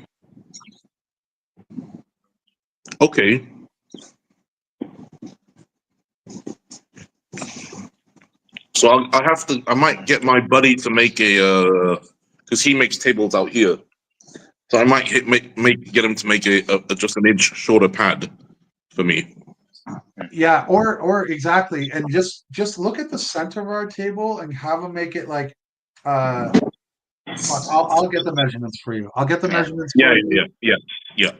And We and, do have to make something at some point that we can send to people that can so they can retrofit a regular table. We got to get that out there. I agree. Maybe the size of the pad fit into the regular holes on a regular table. Yeah. Just so you can move your elbows around a bit more freely. we do actually have something like that. It's just the problem is, if most tables, they're not all standard as to where, like, Mazarenko tables are, but a lot of different tables, the holes are different. So we'd have to maybe figure out something where you could adjust Like and have a movable bracket or something like that. Yeah. I have some ideas. We'll talk about it one day. how we can do it, because I think it's possible. I think it's super possible. Yeah, I'm also like, I understand that we're going to have to make a cheaper table, period, right? We're gonna have to make, because right now our tables are expensive because they're super heavy, right? The What material, does it cost you to everything. make a table? What'd you say, Mike? What does it cost you to make a table, if you don't mind me asking? A rough ballpark. Yeah, so I'll just tell you what we sell it at, and we'll go from Okay. there. But we go through obviously a professional manufacturer that makes chiropractic tables. So the reason they're expensive is because in Canada, I'm sure it's like that in England and the United States. Anything to do with medical equipment has to be medical grade. So the steel Okay. has to be high quality, the leather, everything, right? The foam, and that's why they weigh 163 pounds. You get what I mean? Really, really heavy and solid. So my cost, like we sell those tables at 1,200 USD. And it Yeah, comes and with a that, platform. Comes with a yeah, platform. and the margins on that are pretty small, but for They the are, but I price, don't want to tell. We it's shouldn't be yeah, telling yeah, people our no, business. for sure. But if you compare like that to any other arm wrestling table, it's even in remotely the same price range. It's not even close. This thing is like a weapon, where the other ones are just kind of, I don't know, meant for dining or something. Like it's not. It's a very very different feel of the table. Do you guys use the same platform that was used at the Shaw Classic on the main stage? No, but Or was we that a will. special request from Brian? Special requests from Brian, but the Mac team was like, "We got to do it." Now that our guys can build it, and we know they can build it, we got to do. We couldn't get it done in time for Mac 4, but I have a sneaky suspicion that come Mac 5, that's how our table will look. That platform was awesome. Solid. And I would imagine he requested it because the regular WAF platforms are tiny, and 1 foot for him would definitely be off to the side and one would be on, and it would be a bit more awkward. So it He looked makes sense. comfortable, didn't he? Yeah. I mean, when I looked at it, I knew straight away. I was like, okay. One foot, because he's a giant man. Let's be honest, right? And if him on a regular WAF platform, for sure, he wouldn't be very comfortable at all. Yeah. You know, it's interesting too, right? Like to see him and Tom Stallman beside each other was twin Yeah. towers, eh? A lot of beat Actually, there. Evan Singleton impressed me the most physically. Yeah, I didn't get Yeah, to see. that's a giant of a man. Well, what's his stats? Around the same, in that 6'5", 6'6", whatever region, but just so muscular and lean, and he ended up winning the strongest man on earth. So I'm on a podcast. May I share this with the pod, or should I keep it to myself? What's that? I won't say who until they were, uh, because this is super amazing news. Thank you very much. Um, there's a guy who's super relevant in the sport, has a reach that's like, I give you 10 guesses. Matthias, you probably get it on your 8th. Mike, I don't even think you get it. And he just said, so I better do what he asked, which is send me your pay-per-view link. We'll get it posted through. You should expect many pay-per-view buys from Please Share. So are you familiar with Parvin Deba? He is the owner, CEO of the Pro Panja League, which honest to God is the largest arm wrestling league in the world, the most everything, like the most contracted Yeah, athletes, the most viewership. There is nobody killing it more than Parvin. Like yeah. Parvin's They're like, yeah, like they're he's doing it right. their shows are super super super impressive too. Like the production is really awesome. They have like a camera on an arm that like flies around and stuff. Like the stage is setting, like it really looks like it's very esportish, but it's very like grand. If that makes sense. Like it really is. Like their events look awesome. They look really, really awesome. I mean, So, the fact that I he think- just, sorry, the I think fact that- that he just asked me to share I'm so sorry. I'm kind of giddy, bro. Like, Go. It's your moment. Shine. Ah! he Go has ahead. like hundreds of thousands of viewers. You get what I mean? Yeah, And he's gonna they post shared our stuff on art- Instagram already. Yeah. Yeah, that's I think how it started, right? Because I said to him, I go, thank you very very much for sharing Mac on your social media. It's not lost on me that your league is #1 in everything, and I think that that's a great big deal for us. Thank you once again. And he's like, our pleasure. It's the least we can do. He's like, send me your pay-per-view link. We'll get it posted again through, though you should he goes, though you shouldn't expect many pay-per-view buys from India, but at least the word gets out there. I understand. Yeah. what you're saying. Yeah. Whatever. Yeah. That's great. That's why he doesn't do pay-per-view out in India, right? Because they're very like a pay-per-view. Okay, well, they're gonna get it. You know what I mean? And they're probably not gonna pay for it. But at the end of the day, if they want to see it on his websites, like YouTube and stuff, his like, let me just tell you, let's go to Pro Ponzi League, okay? Yeah. Well, let's back up for 1 second though. Mike, you were gonna say something right before we started talking about that. I'm so sorry, Mike. Sorry. No. It's okay. I think they're in conjunction with Sony, if I'm not mistaken. Yeah. I I think the last big event they did was partner with Sony. Yeah. Yeah, and I think I've also seen them do some short posts based out of Dubai as well. So I don't know if they're going to be running things out of Dubai or because I saw is it Mazda here?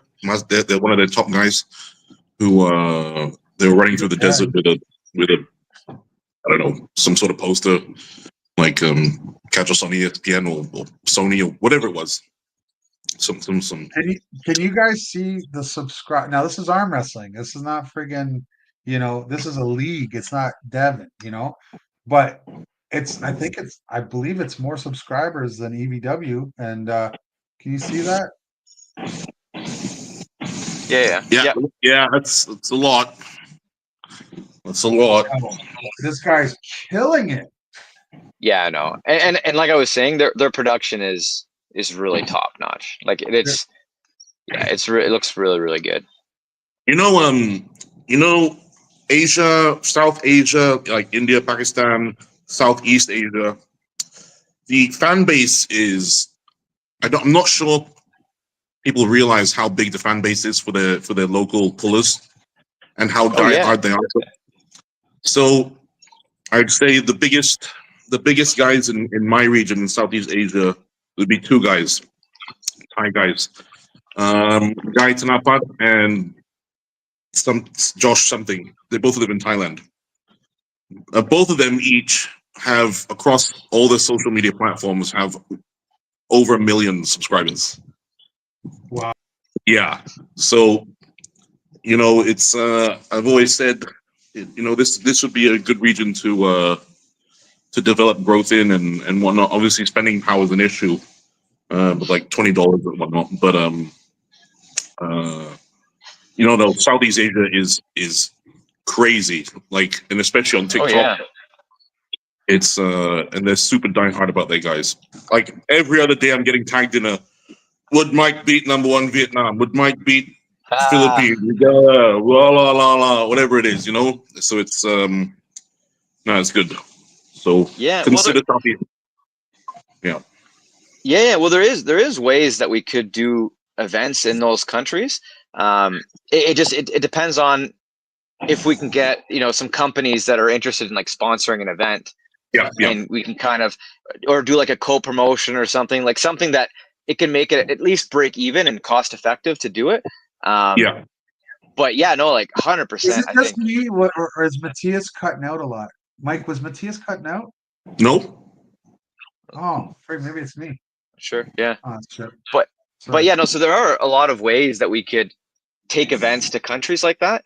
But yeah, no, I think there's a lot of emerging like India is massive, right?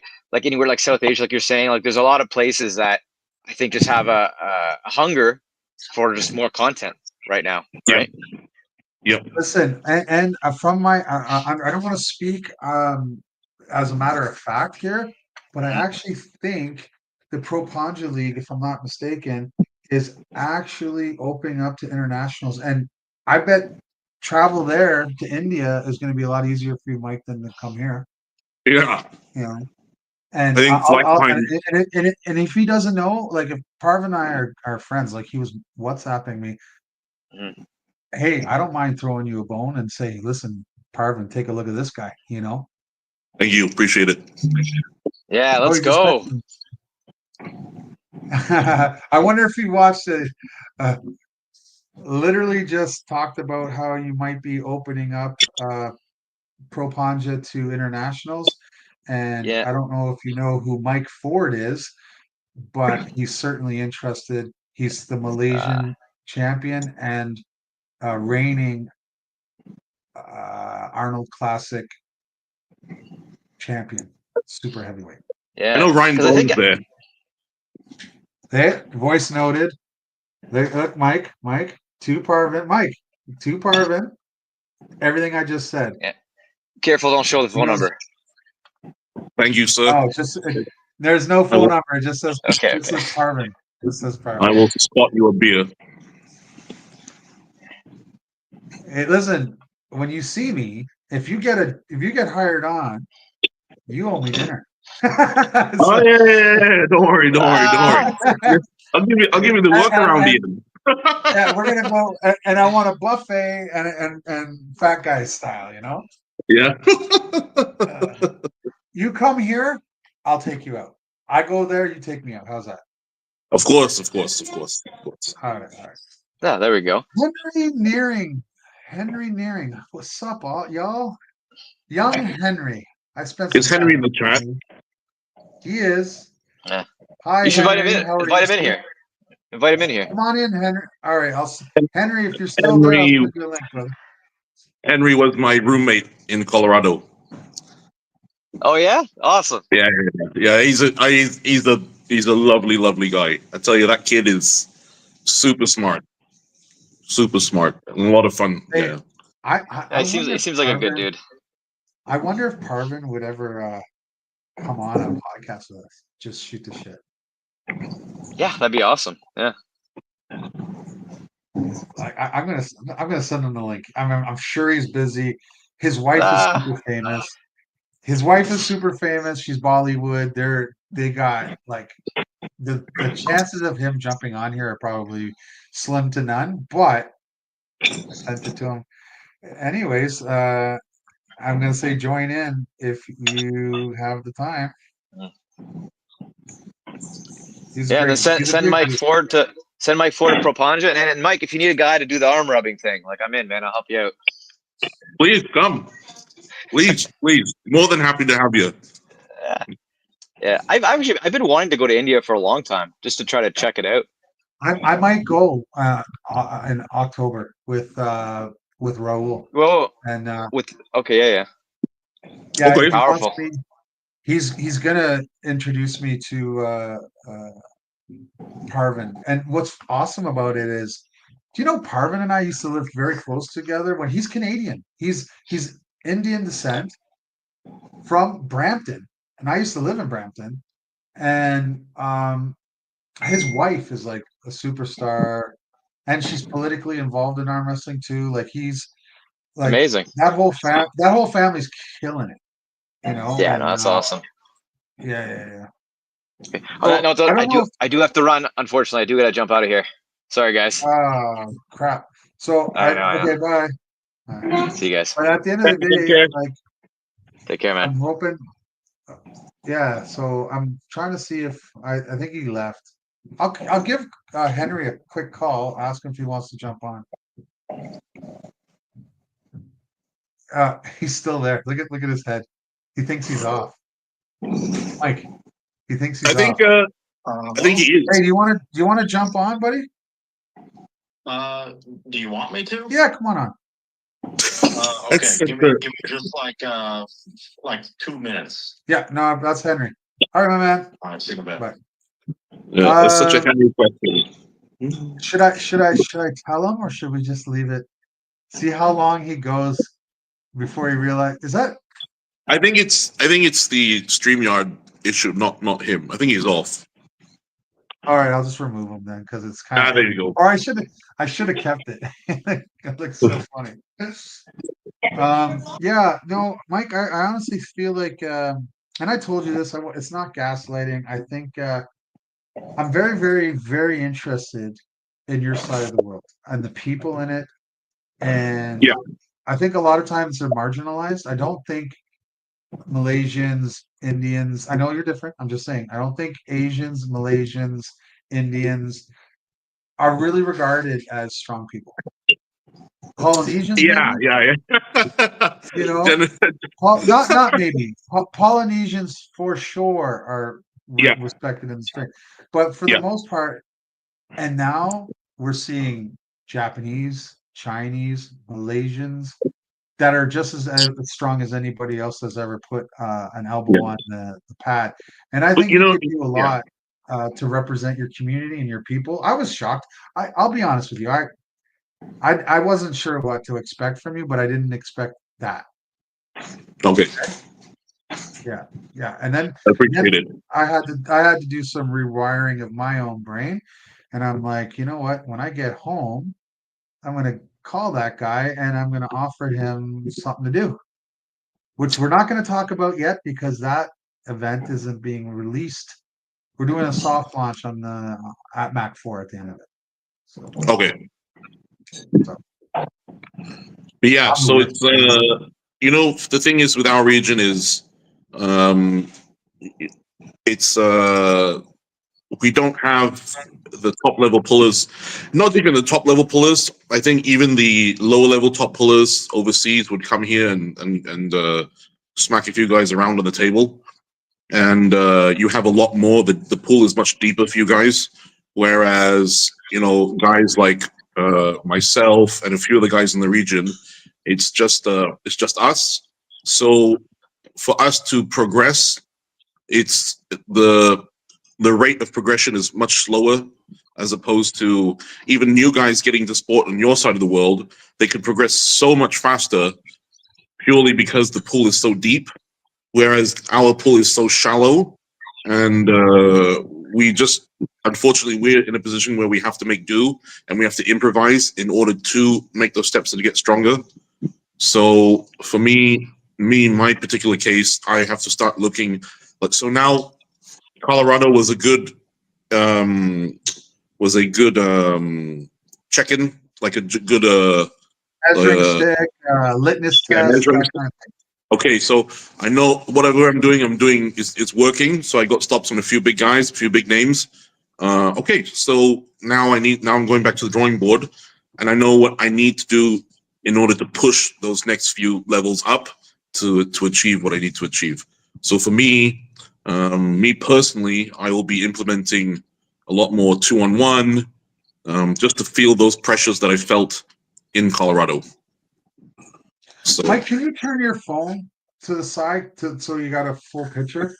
Because I feel like we'll get more of you in there. okay.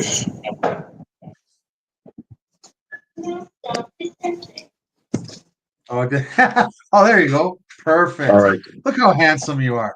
Me too. I got it. Yeah. Anyways, oh, Hold on a second. Hold on Yes, a sir. second. It's just I'm trying to balance it. Okay. yeah, man. No, listen. I always say this to people that come from regions that don't have a lot, and instead of feeling sorry for yourself that you don't have the gluttony of, say, like an Ontario, we have 60 arm wrestling clubs in Ontario. Yeah, that's crazy. We barely have 60 people turning up to an event. Yeah. So and we have like every weekend there's something going on in Ontario.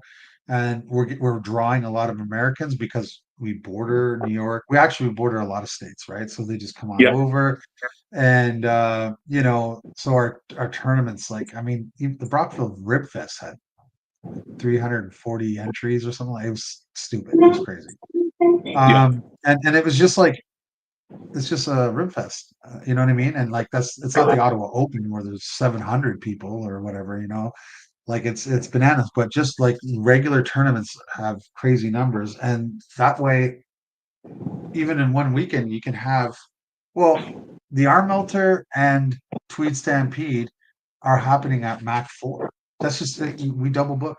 I don't want to do that again with them, but at the end of the day, it's just, so what I'm basically getting at is, it is your burden to grow your sport, to get others interested, and to be the flagship arm wrestler of your nation. And I think by doing that, promoting yourself, um, I just got, you know what I mean? Like, you could be that guy that brings Yeah, yeah. and you come over here, you kick some Canadian or American's ass in arm wrestling, and we promote that. By the way, if you come to Mac, we give you your footage and you can promote yourself with it. Like, we'll upload Okay, it probably to fantastic. our site, but we don't own, like, we own the rights, but we give you the rights to your, Yeah, so you can yeah, yeah. promote yourself as a brand. Do you get what I'm saying? Like, we Yeah, won't yeah, come yeah. after you. Hey, what are you doing? No, no, no. We want our product to go there. And if you come pull for us, you're part of the Mac family, because we're so different than everything else. We love it when people accept us, right? Like, for what we're Yeah, doing. yeah, yeah. And so it's like, if that's the case, then you're helping, like, build our brand at the same time as we're helping build your brand. Like, Yeah. I mean, in terms of like what we're like, content and cards, like, our cards are fucking nice, man.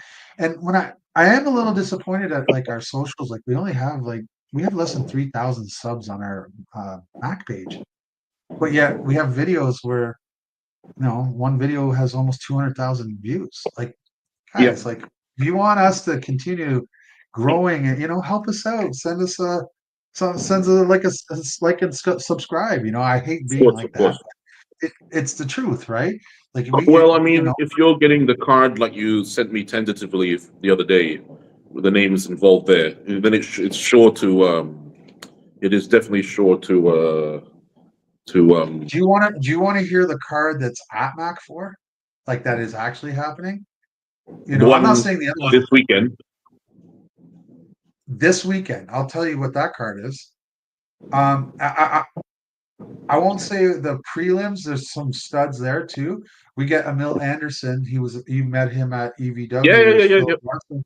He's on the prelim on this. Okay. Oh, fantastic. But Milo Larrett. So we're opening up Milo Larrett versus Chris Doucette. Daniel Evanson and Alexandra Ozerov of Russia. It's not schoolboy, but the Alex Toprol's girlfriend. But she's like famous. Yeah, yeah, yeah. Wife. Is it wife? Okay, my bad. Yeah, But she's the one that was always in like the bikinis beating men at. You remember that? And like on the yeah, beach yeah, and yeah, yeah, stuff. yeah, yeah. Yeah. So, and Danielle Evanson is like a strong woman / arm wrestler, really on the come up.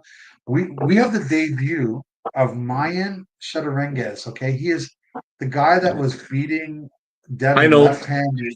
I know, I know, I know, I know, You know him? I know. Okay. Yeah, yeah, yeah, yeah, Versus yeah. Auden Larrett, Left. left-handed. Oh, guess who's here? Oh my goodness! Thank you, Parvin. Oh Hey my Ian, how goodness! are you? Pleasure, pleasure. Hey, Hi. I'm Parvin. very happy. Hi Mike, how are you? How are you? Good, you? I Oh, don't not like bad. that you're 10 years. I don't like that you're 10 years older than me, but you look 10 years younger. That's not fair. He has no let's gray in his beard. let's Come not make that on. public, but thank you. Wow, man. So earlier, I don't know if you caught it, but when you messaged me, I got Yeah. really excited, and I was like, hey, let's, like, this guy. I was listening to Pardeep, and he was going through all the lists of accolades that Pro Panja has. Nobody's doing that. Like, you guys are killing it in every aspect. You got the biggest sponsorship like everyone's trying to get sponsors, right? You Yeah. Sony, and just like who's bigger than Sony? Yeah. McDonald's? I don't even know. Like Yeah, no, not thank a you. lot of that's a massive Yeah. undertaking. Yeah. It's what we need as a sport together, like to grow. We need someone like you to actually show us how to do business correctly. Oh, You thank know, you. Sony you're welcome. is our broadcaster, of course, and we now are getting like we've got one of the biggest motorcycle brands in India, Royal Enfield, on as a sponsor, Yeah. and I have to say, the thing is, you have to first, of course, we all know this in any business, you have to first invest, and have and make the sport bigger. And I think that's what we did do, because our vision was always for arm wrestling was to make it bigger, because we are not uh, uh, just looking at the arm wrestling fans. We're looking at sports fans. And when you're looking at sports fans, your sport is going to be compared to other sports they're watching, right? They're going to look at MMA, UFC. They're going to look at all kinds of things. So it was important for us, especially if we wanted to wean away and keep some of the sports fans in India glued to us, that our production value had to be very big. And before that, if you see, for the last 4 or 5 years, and about 3 years before we did our first season and came on TV, we built the sport up so that the standard of the athletes increased in India, because before this, they didn't really have any professional platform. So a lot of arm wrestlers were leaving. There wasn't much, competition between them. So it was important that we first build up and did these, of course, standalone tournaments, which we are all doing. The super matches and the what we call ranking tournaments, and a lot of standalone. We call our super matches mega matches. So we did a lot of those. So the athletes kind of got an idea of what we were doing and the scale of where we wanted to go, and the importance of uh, you know uh, training, and also the overall promotion, in terms of, because we're not just they're not just athletes anymore. They're also entertainers. And by entertainers, I don't mean WWE style, right? I do mean, it's like Conor McGregor is an entertainer as well, right? Yeah. Every MMA athlete who steps into the ring is entertaining the audience in one way, right? It's a sport, but once you get into the professional field, your sport is an entertainment for people as well. So I mean that in a very I respectful preach way, that. not in a, yeah. So No, yeah, I I mean, preach that all the time. I say the yeah, only way this is going to go somewhere is if we're able to put asses in seats and eyes yeah, on TVs. I come from a pro wrestling family, by the way. yeah. So my mother and my uncles, they were all pro, and Olympic wrestlers, but they went on to the WWF and all that stuff. And you know what I never heard them say when they were talking about growing the business? Oh, we need to tighten the rules up and make it more official. No, you know what they did? How can we get everyone captivated? And you're right. Yeah. It's not good enough just to be a good athlete anymore. You have to be a character. You excuse my language, but you have to be somebody that other people give a fuck about. Yeah, yeah, You know what I mean? and We have to yeah, care. but I'll tell you now. It's very important that, and we keep telling this to our athletes, that they don't become fake characters, because like I said, all due respect to pro wrestling, I love WWE and pro wrestling and all that, but that's not the pure path we're going down, right? When I say like entertainment, it's like about bringing your emotions out, your Oh, true emotions. Yeah, see that celebrating shit? yeah, and all of Yeah. those things. Yeah. So it's That's not exactly what about, I'm saying. yeah. So it's about, like, there's a lot of guys in our league who, like, a guy called Rahul Panikar. He was there in the first season. This year he wasn't there. He was hurt. But he's like a silent assassin. He doesn't say much, but that's what attracts the audience to him, because that's who he is. And some guys are more flamboyant. So the idea was, okay, bring your true self out and don't be afraid, to express and celebrate. And the walkouts are very important. and all of that, and plus, of course, everything around, the stage we create, the lighting, the music, and of course the cameras as well. For us, a very important part of making this big, because we have a 9 camera setup, in our live broadcast. So a lot of it was creating a different visual language, because every sport is different. Football is different, soccer is different, baseball is different. So here we have to remember that that all of these other sports, there's a lot of action happening in a much bigger space, right? But here, all of the action is centered around the table, right? So how do you keep viewers glued?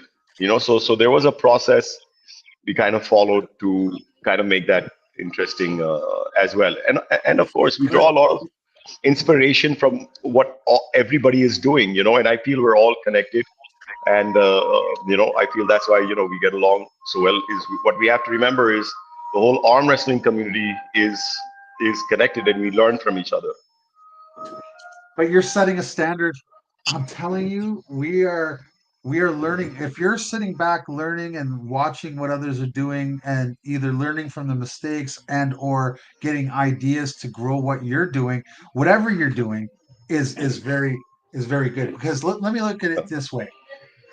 EVW currently has the the top roster in terms of like the elite. There's nobody like that's what they have. Okay, they are the number 1, the number 2, ranked probably down to the number 20th guy. Very, very strong dudes. But what you have is an entire country region that is watching. They're watching, they're participating, they're falling in love with your athletes. And I'm sure they're not close to the VW guys, not yet. But what No, not happens at all. next season? Yeah. Next season after that, they're at the cream of the crop. The sheer numbers of I don't. I heard a rumor. I don't know this for a fact, but I heard that you have the most contracted athletes of any promotion, right? So now you're providing a living for people to actually just train to arm wrestle. And think about that, like Mike. Honestly, could you imagine how good you'd be if you didn't have to go to work? If you just Yeah, if you were receiving a salary? but they've not reached a state yet where all of them don't have to go to work. Yes, quite a few of them don't, because one thing we've also kind of stressed upon is, of course, building their social media and making themselves putting themselves out there. So a lot of them are now making money from their social media. When we started our first tournament in 2020, they had like 3,000-4,000 followers, and now a lot of them, quite a few of them have crossed a million together on all the social media platforms. But this is something that we've been kind of stressing. And even when we went through both the lockdowns, so we used to do seminars with the athletes to kind of stress how important social media is in promoting themselves, in getting together, promoting the league, and like I said, especially themselves, putting themselves out there, getting fan following. And whatever you do, you start. Because I remember a lot of athletes were not very conversant or shy about social media. And we said, listen, you're going to do, if you do 10 push-ups, just record yourself and put those 10 push-ups on social media, make a start. And a lot of those athletes who weren't even, had not even started, now have 35,000 YouTube followers, more than 50,000 social media followers. Now that's not a large amount for those guys, but those guys started literally from zero. Now a lot of the other guys who had some inkling, like I said, have crossed, there's one guy of ours who has 4 million followers altogether, and quite a few more who have crossed 1 million. So but it's been a journey. It's been a journey, and a lot of those guys now also make supplemental income from the social media through arm wrestling. Because what I stressed with them from the very beginning is, you have to remember, every sport, the athletes only make 15 to 20% of their money from the sport. Everything else comes from outside, like sponsorships and other kind of deals, appearances.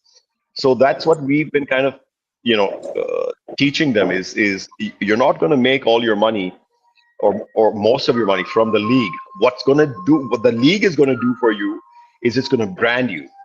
Because once you become a Pro Punjab League athlete, and yes, we are paying you a salary, we are, making a living for a lot of athletes, and a much bigger, yeah, exactly, giving the platform, and trust me, we spend a lot of money on salaries because we have 180 athletes, so we spend a lot of money on athletes, and you have to remember, all of those 180 athletes are paid, even if they don't have a match, so everybody Wow. gets paid even if they don't have a match in season 2. So whether you're picked or not, the team's picked, but they're all paid. Parvin, may I introduce you to Okay. Mike Ford? Just so you Hi, know, Mike. do you know Mike Ford? Okay, if you don't, You did tell me about him. Yes, so thanks. yeah, I did, But I did. But yeah, he's the most recent Arnold Classic winner, and he is oh, the great, awesome. Malaysian super heavyweight champion. And he told me earlier that if you open up your league to internationals, he's not too far from you. He would Oh yeah, love. Did you not say absolutely. you would love to participate in Pro Panja? Yep. Of course. No, Of course. we'd love to have you. So we are going to open it up this year, and I'll tell you the idea for the first 2 years was to of course develop the Indian arm wrestling scene and the standard of the athletes. This year, what we are possibly going to do, we haven't announced it yet, but I'm telling you guys, maybe for the first time making it public, is we are probably going to have 2 divisions, heavyweight and super heavyweight, just of athletes from outside India. Okay. Yeah. So Maybe I need to get in shape, eh, Mike? You yeah. wanna go have a match in like I'll do it. Man, I listen. I don't know if you know this, but Parvin, I'm making plans with a mutual friend of ours, to come out to India. Like No, please it's do. happening. Please. It's happening. Like yeah, Oh, great. I want to come. I want to see. I want to learn from you. I want to Thank learn you. from Thank you. you. Like My how honor. are you? No, but for real, like I'm not gaslighting. Like But I everything. want to I want to say one thing, is because a lot of times people see the numbers we do and they think that's just naturally because India has a large population. Now you have to remember one thing is not even one person will tune in if they don't want to watch. It's not that if you cannot do it as a percentage number, oh, that the country has 2 billion people. So even if you get this percentage that they will watch, it doesn't work like that. Not even one person will watch if they don't find it entertaining. All of the people who are watching not because, they're a percentage of, a larger population. They're watching because they find it entertaining. And I always say this, the TV is the biggest challenge you have because you are in competition with the remote control. They can switch, and India has hundreds of channels. They can switch anytime. So it's actually a bigger challenge holding on to those people, keeping them, growing them, blah, blah, blah. So you can never think, because I've heard a lot of people say, oh, we need to go to the Indian market. And first of all, it's not a PPV market. Let me just tell you that, and it's not easy, getting those views. We know how hard we've worked in terms of researching, why people are watching other sports, how we can do it. And we've studied a lot of other sports around the world before, we actually did our first season of Pro Panja League. And you have to, when I say first season, and this is the second season, this is only for the franchisee league-based model, right? We still do other super match style events throughout the year, with what everybody calls super matches. We call them mega matches. We did do our biggest one so far had 20,000 people in a ground because we've also developed our own local source, right? So that is very important, when you are, when you want to become big in India, is having your own, local stars. because that's what the Indian audience wants to watch as well, because they're not very well conversant with big names around the world, right? Now, without taking anybody's name, they don't know, right? The sports watching audience, yes, the arm wrestling community does, but that is not big enough to support a TV audience. So that's why you need May, to may I ask make our you? own guys big. May I Yeah. ask? May I ask some advice? Because Oh, like, please. so here's what I'm struggling with, and maybe my partners will be mad at me for saying this, but like everyone that has competed at Mac, okay, they love it. They're like, oh my god, why isn't this the standard? Blah blah blah. Whatever it is, whatever Yeah. is the reason that they like it, and the matches were like, I think we're at 95% pins, like 5% disqualifications, like Wow. stuff like Yeah. that. But Yeah. yet, so we get all these people that are, but I only have 3,000 subs. Like, I get a lot of views on my videos, but no one's like, so is it the product is shit, or am I doing something wrong? Like, I like the numbers for our YouTube isn't reflecting all the hype that that my phone says. Like my phone, if I Yeah. was to show you, like, check this out. Here's my messenger, right? Like it just goes Yeah. on and on and on and on and on and on. Like the business doesn't seem like there's so much more interest in people wanting, like Mike, right? Like you want to be part of this. Everyone at the Shaw Classic was talking about Mac and wanting to be, but how come I can't seem to translate it to our social medias? It's a process now. Now, for us also, I'll tell you, is our social media from 2020 to 2022 didn't move much. We had about 11,000 followers on YouTube, and similar on Instagram. Facebook we had grown, but the other two weren't moving that much. So for us also, but we were constantly trying to do new stuff. Now, if you see our social media, and especially from where we began, we've evolved a lot. But and I've always personally been involved in social media because I feel it's the biggest marketing tool. Because first of all, it's free, right? It's free to put up stuff there. You don't have to pay anything, and I personally don't recommend paying to boost stuff. We never do that. All our traffic is organic. This month, in the last 30 days, we've done 98.3 million views on Instagram only during the league, of course. During the league, you know, but Wow. but that's not unique viewership. Unique viewership is if each one was different. That's a total views, which is, I mean, it's still something we're proud of. But in 2022 we weren't moving the needle much.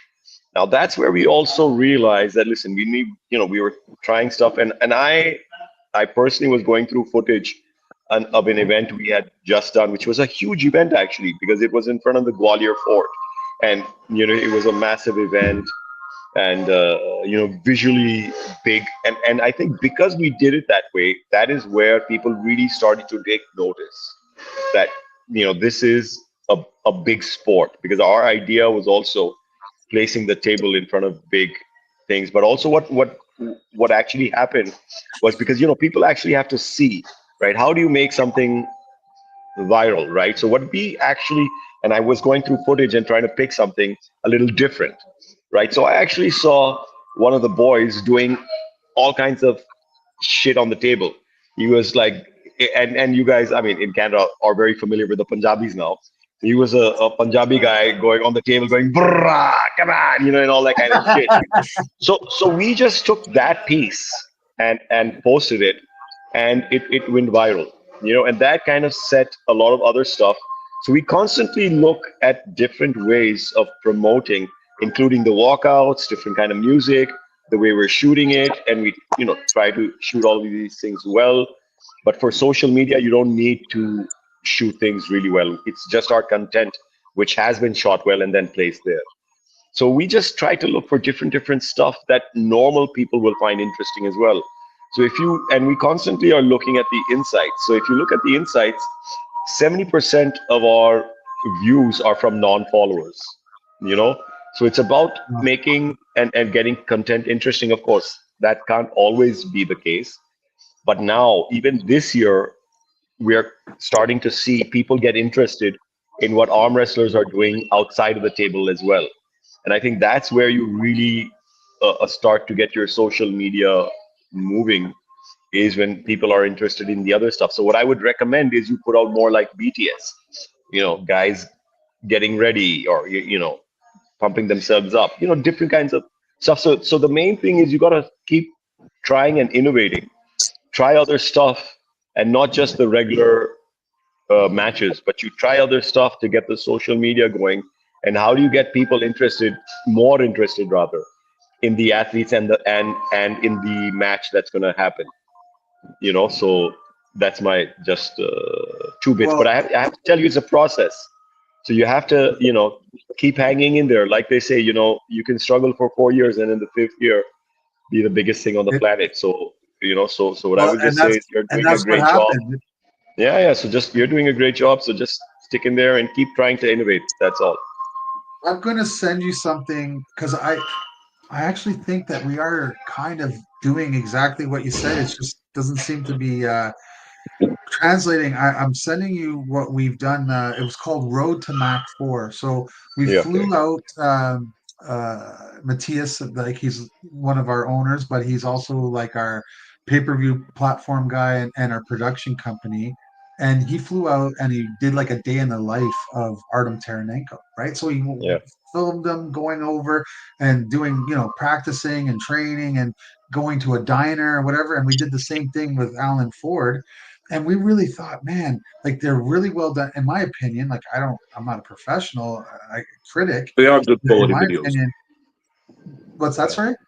They are good quality videos. Yeah. Thank you. I feel Yeah. like they're really good. I'm going to send them to you. And I'm like, they just did not get the love that we thought. We thought, man, we put good Now, can money I into ask these you productions. something? Did you just put it out directly, or did you like make a teaser or something? Yeah, I'm actually sending you the sequence right now. Okay. So we did a teaser. Yeah. Like obviously you can check it whenever, but Yeah. we Yeah. did Yeah. like a teaser and then 2 episodes. And honestly, it kind of broke my heart that we put so much effort into that. And let me just pull up like the Artem video. Let's see. It's called Road to Mac 4, Episode 2, The Top Roll King. 559 views. That's it. Like, and it's like it's a tough, like if you watch the little beginning. I'll just a second here.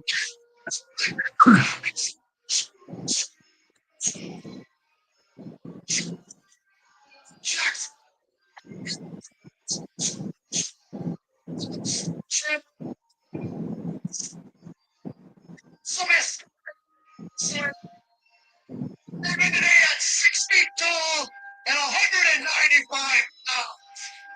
Please help me welcome the top king himself, Artem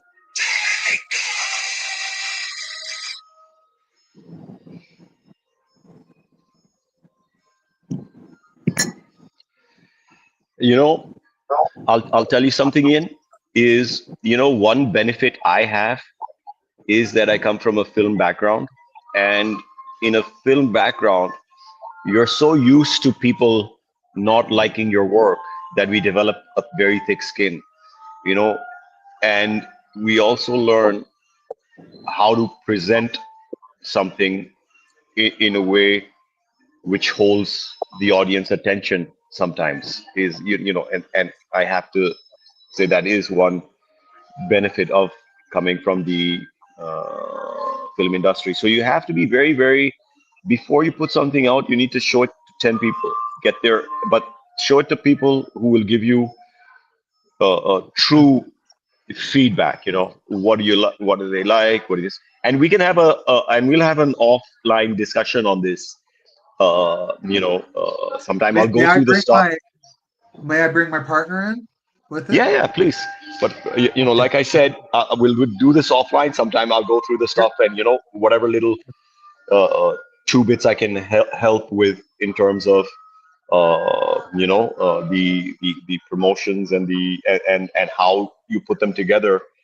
I will like I said, bring you up and do whatever I can, because I feel that is one thing that we are now starting to get You're killing uh, it. You're killing right. it. How much help do you think having like your wife who's involved in Bollywood and her understanding of film, like how much did you take that, or was that your lane and you guys just mashed it together? Yeah, Was that is my her lane.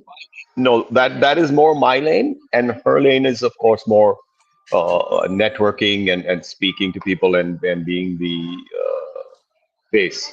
And I kind of look at the creative well, it's a good side. thing she's the face, eh? It's a good Yeah, exactly. So there's a reason we made her the face. so yeah, man, yeah. yeah. But Look, Arvin, trust me. See, all I want to say is you're doing great work. Stick in there, and like I said, arm wrestling community is one big community, and we help each other grow. We're not here to take away from each other. We're here to help each other grow, and Yeah. offline, because this is a long discussion.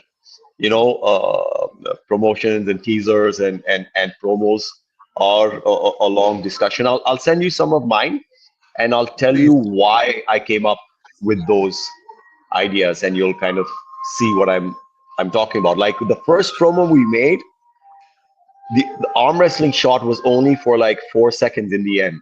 The whole promo was just about the guys and how they train. It was about two guys who come from different backgrounds. One guy lives in a village and has no money. The other guy is a city guy in a city and training in a gym. The other guy has his own homemade gym. He's running barefoot, outside. The other guy trains on a treadmill. One guy trains in a gym with weights. The other guy's got his own home setup, with homemade weights. So everything was kind of juxtaposed against each other, except in the end when they both come to the stadium and they wear the same T-shirt, and then they come to the table together. So the whole idea was that the table, makes everybody equal. It doesn't matter where you come from, where you train, but once you're on the table, you become equal. So the idea is also to have sometimes a story or I'm an emotion. inspired. Holy crap. Right. You Right. obviously you have an advantage being that you come from that background. Like you were you were going to be successful. It's just like just listening to you, like, right, Mike, like it's clear you were going to be successful because your Well, vision. thank you. But trust me, it takes a lot of investment as well, a lot of risk. Yeah. Because when things just don't build themselves. You gotta put a lot of the promos just don't get made. We've tried to make big promos, We're in invest it big, from the and long make us run. progress. Yeah, We're in it for the long absolutely. run. I do believe I have a great product in terms of uh, anyone that's ever been on it. That's what they tell me, unless they're gaslighting me, and then I mean, I can only go with the information that's being given to me. I've never heard someone that competed at a Mac event and was like, "Oh, that's a shit table and those are shit rules." Never happened.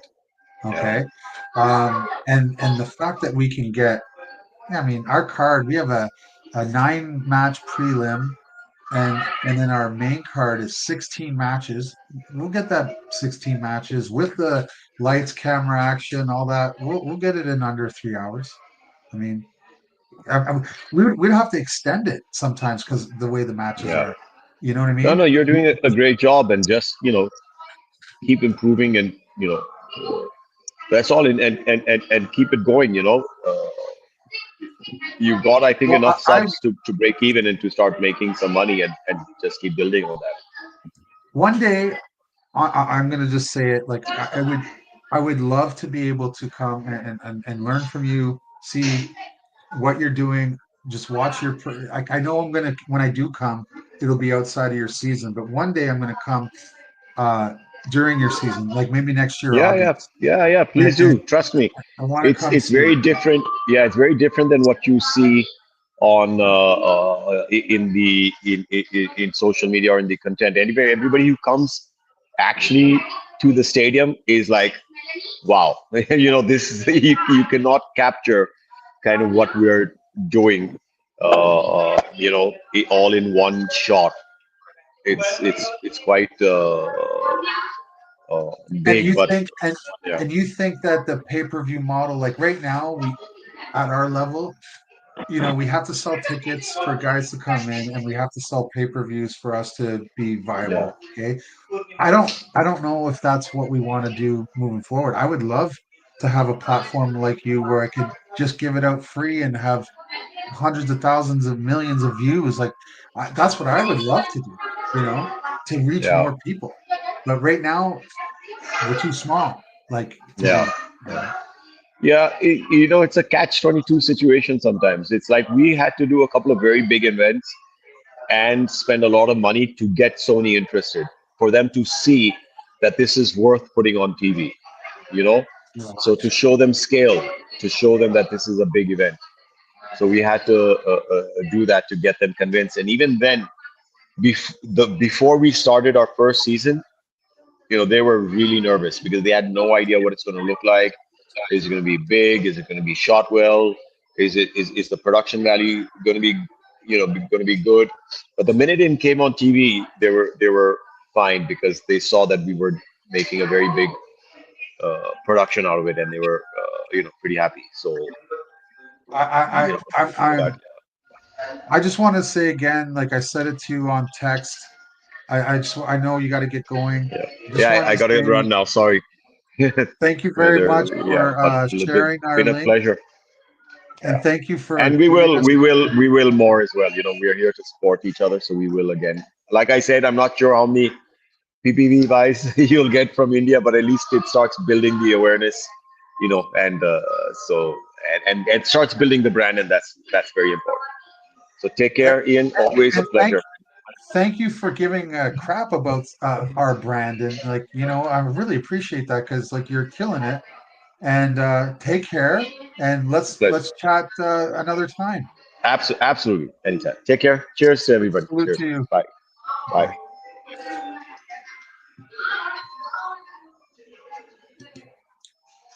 Yeah. So Hey man, I don't know what hey happened man. to the stream just now. Yeah. It was kind of shitty. Were you able to watch? Like, did you see it that last I little? watched the whole thing. I just that very short. It just kind of everything went haywire. So it seemed to me like I wasn't sure if you were being silent just because you were listening. Like No, generally, when someone I was listening. I'm not gonna. I'm gonna let the man talk, right? He knows everything. So you know, like I I just kept quiet. I listened to the pro and the boss. So I was just taking everything this in. guy's hitting home runs everywhere he goes. He has Yeah. a super hot wife that super smart Bollywood politician, and he's like in the movie theater, like film industry. He takes those two assets, finds arm wrestling, marries them up, gets a huge social media following, gets Yeah. Sony to sponsor. Then he said he got the biggest motorcycle company in India to sponsor them. Yeah. Like this guy is just like constantly bang, bang, bang. And it's crazy because I want to hear what he has to say, but I'm so excited to ask him about certain things that I want to know. And so I end up interrupting him, and I feel so stupid for doing that. And like I Yeah. really There's obviously apologize. certain metrics he's not going to be able to release online. But basically, I think what it boils down to is companies, they see credibility and where they can benefit them as well. So, like, obviously, India, huge population. A lot of them do use motorcycles. It's Indian owned, so people are gonna. So it's for them. It's just another. It's a good platform to brand and to advertise and whatnot. So I think you have to look Yeah, at so it works. what It I'm works for from them. what I gathered is you have to find brands that are specifically local to you that would benefit, if that makes sense. Yeah, Even if yeah. it's not arm Well, wrestling related, it's it's whether your population, what they're used to and what they're buying.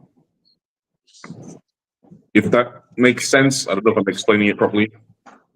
no, I think so because like the investors or the sponsors, they want to know that if they're investing this kind of money and the reach that the medium is using is going to reach the people that will actually buy the product. So like Yeah, yeah, yeah, it's gotta work for that, right? And yeah. because it's Indian based, it's Indian athletes, like I wanted to ask him, but like he had to get going. But I did want to ask him, like, right now it's Indian centric, right? It's only Indian athletes, Indian, and which is cool. I don't have a problem with that. Build yourself up, get yourself to a standard, and then open it up. But I wanted to ask him if he had a bit of a fear that bringing in Westerners, because the level might be a bit higher, then it starts to dilute, and then maybe the Indians sort of go by the wayside. And now you got all the big names, right? Like, Well, I think they I were. was wondering if I he's think concerned. their focus was to really focus on their local guys first, and then slowly build. They're obviously looking a lot longer down the road, but their main focus was to build up their. He knows who the fuck you are now. Yeah, I appreciate that. Hey man, listen, we're all family, like you said, and I really like him because I believe when he says that. Like I Yeah, believe him. Like he didn't. I didn't even ask him today. Like my business partners were like, hey, they shared it. Like they're like, he's pumping our promo, like our pay per view promo posters and stuff on his socials, and we're like, that is by far, like I know people that are my friends that have millions of followers that can't do that because of, like, they want to be able to do that, but because they're under contract or whatever, they can't do yeah, that. This guy doesn't know me from a hole in the ground. Like we're friendly on Facebook and we've talked, but I wouldn't say like we're friends. But now, man, he's my friend. Like that dude just yeah. helped me big time. You get what I mean? Like to anyone that Oh yeah, yeah, extends a hand like that to me is worthwhile. Like I'm gonna go to India and I'm gonna be a student of yeah. everything, like like how I teach people arm wrestling and how they absorb. That's what I want to do for everything around arm wrestling that he's succeeding at. You know what I Well, mean? I wish you the best of Because luck, man. I hope you get there. oh man, and I think guys like you will help me. You know, like is our product fun? Is it exciting? Does it make sense? Our injury count is so low to like that. You know what I mean? Yeah, Um, but at the same time, you know, we got to get out there and we have to start hitting home runs like that guy did. And maybe I don't have it naturally like he does. Like that might be his gift, you know. But I'll learn if yeah. he'll let me, and it sounds like he will. You know, I'm gonna go No, in he sounds like a October, tough and guy. I'm gonna try to go and I'm gonna go in October, and I'm gonna go in next year August. Next year August, I'm not gonna do much. And there's too much going on. It's too much competition with other people. They're right in season at that time, and so I Yeah, might as well go while they're in season and actually see things firsthand. Ian, I gotta run. I gotta do the school run. I got to get ready. I have a lot of packing to do because I have to get my ass to Ottawa, pick up guys at the airport, get checked into the hotel, and start doing shuttle runs to airport to hotel. So Enjoy. thank you. This has been by far my longest podcast, like 2 hours, Yeah. 23 minutes. Wow. And thank you for coming on, and thanks for Hey, believing in thanks for me. having me, man. And we believe in you too, man. Like honestly, it's a mutual thing. I appreciate it, man. I really do. All right. Get those kids to school. Take care. All right, brother. I'll catch you later. Bye bye. Bye. See you guys. For those that stuck around the whole time, I hope that was like informative, and I know it was for me. It was by far my favorite. I mean, Parvin, like just jumping on like that. I mean, he asked to come on. Or no, I did. I sent it to him and I said, yeah, I mean, if you want, like I did not think he would have time to jump on and talk with us. But that's a billionaire who just humbly gave of his time and to teach this guy something. And I wish I would have did a little bit more listening because I know I cut him off. I got to do better than that. But I'm going to make a conscious effort that like next time I see him, I'm going to let him systematically tell me what it is that Mac needs to do to get on the level like that. You know. Anyway, guys, thanks for tuning in, and it's been 2 hours and 25 minutes, and we're gonna end it here. And see you next time. Mac Nation out.